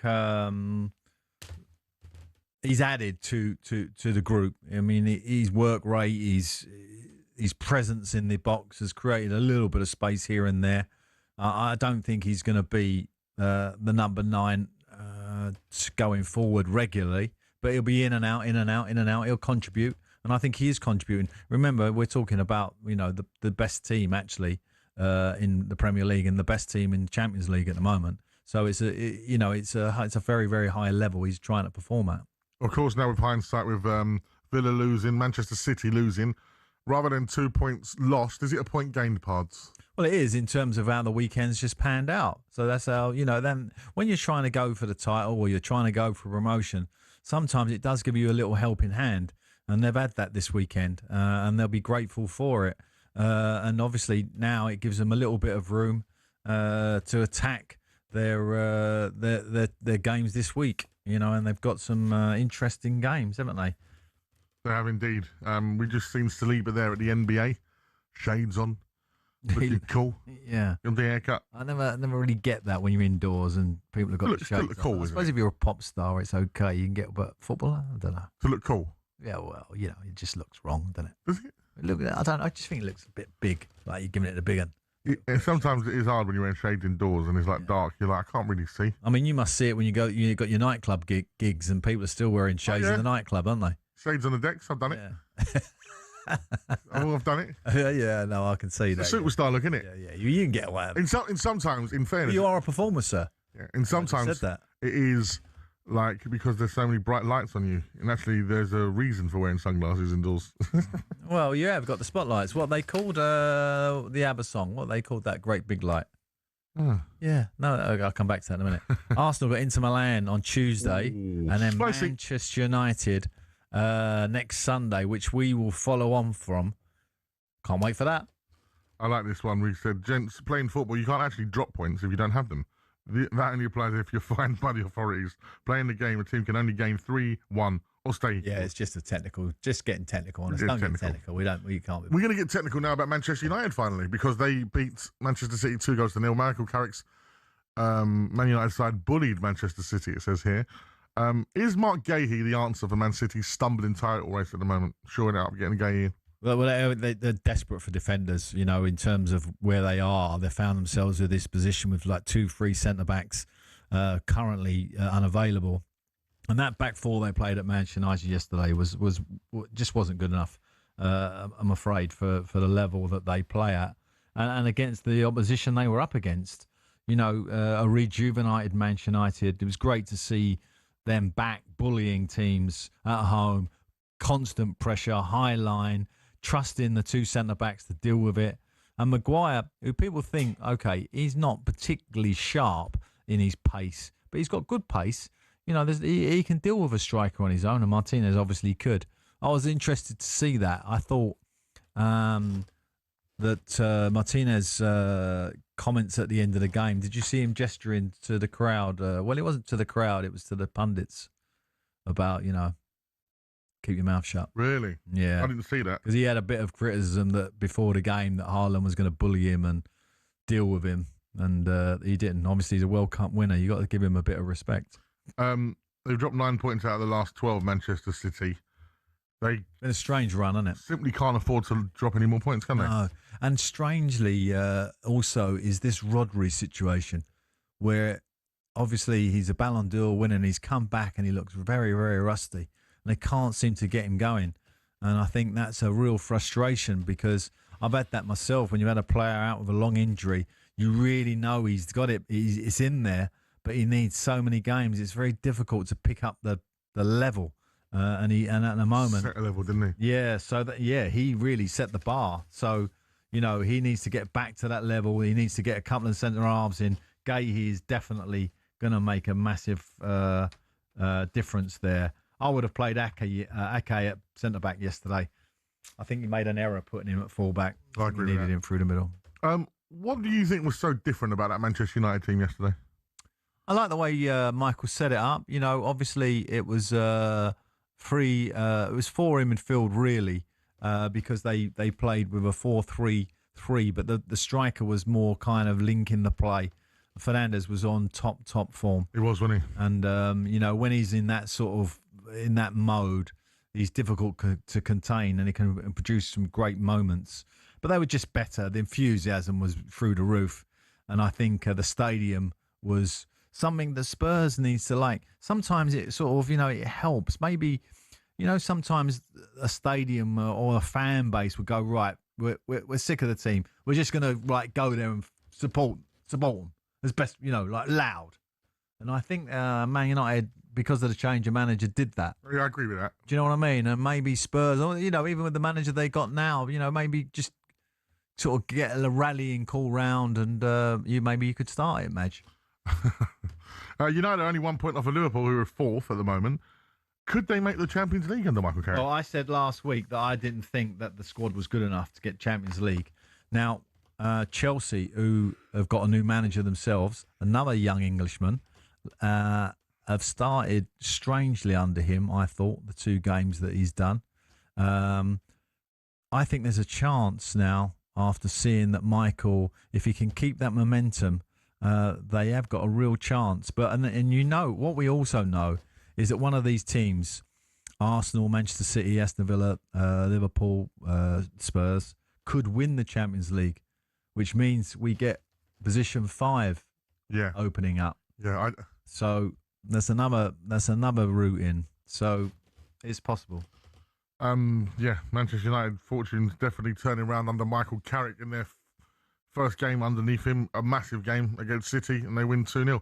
Right. Plus, he's got this situation where he's got no other games, has he? He's got league games, so he's got like 5-6 days to prepare for every game. It's such an advantage. Absolutely.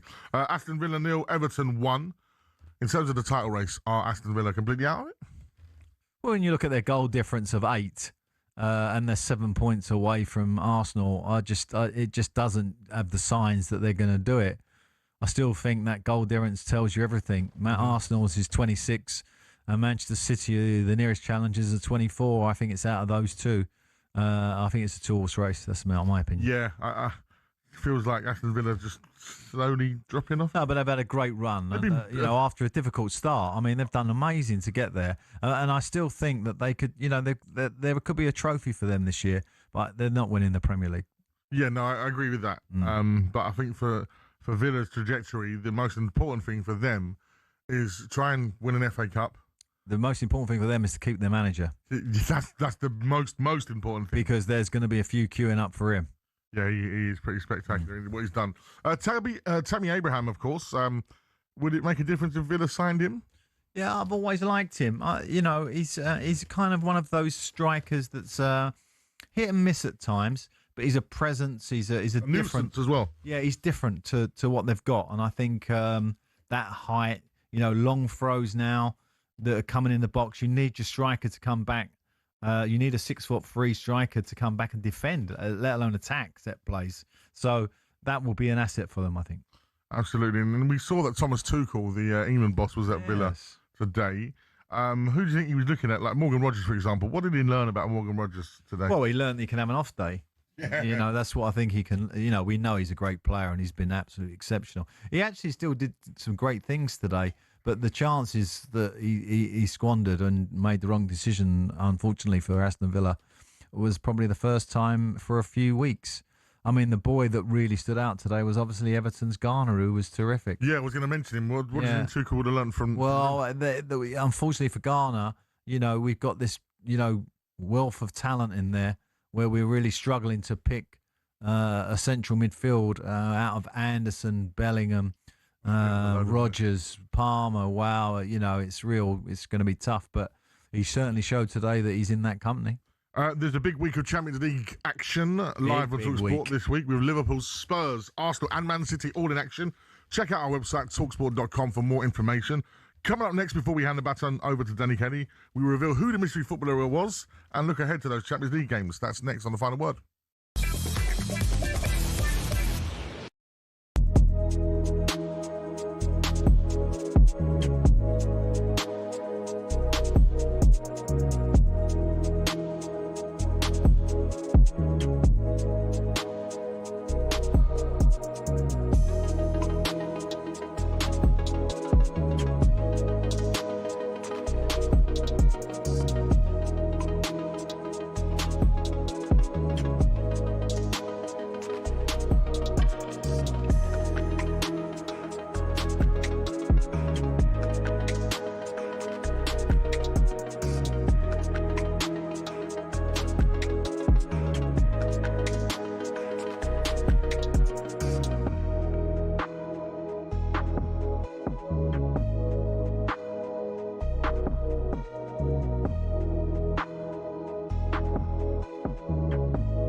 backward, turn back time here on talkSPORT as our first song in the Mystery Footballer mashup. And Michael Jackson with Billie Jean. Song 3, George Ezra with Barcelona. In Barcelona. And Pards, the answer, of course, was... Well, I thought it was a tough one, to be honest. I mean, we had to give a few clues out because, you know, it was a little bit left field. Danish, Michael, Barcelona. Michael Laudrup. Indeed, a man who made Johan Cruyff's Dream Team 11. Yeah, he was absolutely outstanding footballer. Also managed Swansea in the Premier League. Yep. So many people got it right, including Laura, the Liverpool fan, who still loves the quiz. What a player he was. Yeah. It was just so, like some people they're just naturally smooth in their movement and they're silky in what they do. Like Johan Cruyff was like that, Beckenbauer and Michael Laudrup was like that. I thought we were going to have a substitution a moment ago, mate. In the break. Well, I see you struggling, mate. Come up with a cramp. Cramped up. Back of the hamstring. That's what happens when you're going around shooting little 9-year-olds for an hour and a half. With context, Quasar. Yeah, a bit of Quasar. It was my son Leo's 9th birthday. I was playing Quasar, aka laser tag, for anyone who just joined us. Just getting overzealous, I reckon. Jumping off things. And I did do some steps in that. Yeah. Right, we're so close to the final whistle of the African Cup of Nations, so let's get all the latest from talkSPORT's John Dunn. Time remaining, Senegal 0, Morocco 0. There will be at least 10 more minutes due to a head injury suffered by Morocco midfielder Nil Anaoui. And we've also got Adam Mazzini down at the minute as well in the closing stages. Since that head injury game really petered out, the tempo has dropped off. Both teams now making changes. For Senegal, they brought on Crystal Palace midfielder Ismail Assar. They've also brought on 17-year-old PSG attacker Ibrahim Umbi. Iliman Ndiaye, the Everton player, has gone off. He had a big chance in the first half that was saved by Morocco goalkeeper Yassine Bouno. Also for Morocco, they brought on Youssef En-Nesyri. He scored the winning penalty in the semi-final against Nigeria. A real game of two halves this. Senegal definitely the better in the first. Morocco better in the second, but neither side just having the right kind of quality in the final third. Extra time beckons. Senegal 0, Morocco 0. Thank you very much to John there. Speaking of John, there's another John in Kingston. Says, I know you don't like us, Madge, but don't forget Chelsea are also in Champions League action this week. I don't dislike Chelsea, but I do read what's in front of me on my scripts, like the anchorman himself, Ron Burgundy, and that's not on my script. I take it that's because it's not on talkSPORT, Chelsea's games, but we do have Bodo Glimt against Manchester City on Tuesday. That's on talkSPORT 2. Spurs taking on Dortmund, also on Tuesday. That's on talkSPORT. And Inter Milan taking on Arsenal, which is also on talkSPORT 2. Then on Wednesday, it's Marseille against Liverpool, which is on talkSPORT. And then Newcastle against PSV, which is on talkSPORT 2. So, John, that's the reason I didn't mention Chelsea, because it's actually not on our network this week. But we will, of course, be reacting to it on the Sports Bar with your very own Jason Cundy. And Jamie O'Hara will be coming off the back of those Champions League games. Big week in the Champions League, Pards. Yeah. Is it Thomas Frank's possible final game for Spurs? Well, obviously you're at home, and that's why I think it's a really precious situation. You've got a Borussia Dortmund side, like all German sides, will be well organised, will press, will dominate the ball if they're given time. If Spurs sit off them, they'll keep the ball. They're good at that. So I think it's going to be a tough game for you. I think if you get a win there, you'd be really, really happy. Certainly Thomas Frank will. There's some great games, though. Inter Milan, Arsenal. That's a bigger. And Liverpool got to go to Marseille. I mean, I've been to Marseille when that place is rocking. Wow, that is really an intimidating atmosphere. So a tough game for Liverpool as well, who are still kind of struggling a bit, aren't they? They can't find anything. Doesn't feel like there's any fluidity. Manchester City have got a strange one as well, going to Bodo Glimt, which Spurs fans know all about. Well, I've played there, and let me tell you, this is the worst time of the year you'd ever want to go to Bodo Glimt. That is going to be like -10. That's what I was thinking. Yeah, that is going to be. And don't they play on a 3G as well? Yeah, 3G pitch. Yeah, makes it so much faster, doesn't it? The game. And a lot of the Man City players won't want to play on it. Like, for example, I can't imagine he'll play Bernardo Silva you know, you'd leave your senior players out. I mean, at the moment, at the back, he hasn't got no choice. He's going to have to look like he's going to have to play the young ones. And maybe if Gay gets done today, might be making his debut in that. That's not the greatest of places to make your debut on an icy, artificial pitch. And of course, everyone's aiming to get into that top 8 position so they don't have to go into the qualifying. Absolutely. You know, Liverpool just outside of it in 9th, Spurs 11th, Newcastle 12th, Chelsea 13th. Yeah, they're all sitting pretty, aren't they? You know, in terms of, you know, possibly making it. But when you look at those teams in it at the moment, Atletico Madrid, you can't see them slipping up. Real Madrid, no, I don't think so. Inter Milan, I don't think they'll slip up. Atalanta, they're going well this year. Manchester City, Paris Saint-Germain, Bayern Munich, Arsenal. Wow. Well, this is why the Arsenal-Inter Milan's going to be so interesting, because if Arsenal more than likely get a victory against Inter Milan, then all of a sudden you've got the likes of Liverpool, Dortmund, Spurs, Newcastle, who could jump above them. Yeah. So, yeah, it's an interesting one. And, of course, as we mentioned, so many of those games, we're talking about 5 of them, are on the talkSPORT network between talkSPORT and talkSPORT 2. So that's Tuesday the 20th of January and Wednesday the 21st of January. Champions League here on talkSPORT. Listen, some Newcastle fans on text are calling Newcastle boring under Eddie Howe. Let's talk about Newcastle quickly ahead of their game against PSV. We know St James's Park will be rocking for that. Do you think Newcastle are boring, Pards? No, I don't. I think it's a bit harsh to call them boring. You know, he plays with 2 wide players. He encourages the wide players to take people on. Gordon, you know, sometimes he can be a bit hit and miss, but when on his day, he's unplayable. And they get crosses. They're always good at getting crosses in the box. They're good at set plays. No, I don't think they're boring. I just think their energy, their energy just needs the upper level. That's where I think they're having a problem. Up the levels of the energy. Yeah. Okay. Right, the talkSPORT Breakfast Show is back. Who we got on there? Tomorrow morning, where Jeff Stenning is joined by Super Ali McCoist. Ali. And they are joined by former West Ham and Spurs boss Harry Redknapp. Harry's on. And a lot of people will be happy with this. Aston Villa legend, Gabby Aronlaho. People are ready for Gabby. So many people going, is he on? Is he on? I can't imagine they're not going to get a few calls to Harry to say, come back, Harry. Come back to the Spurs. I'd love him.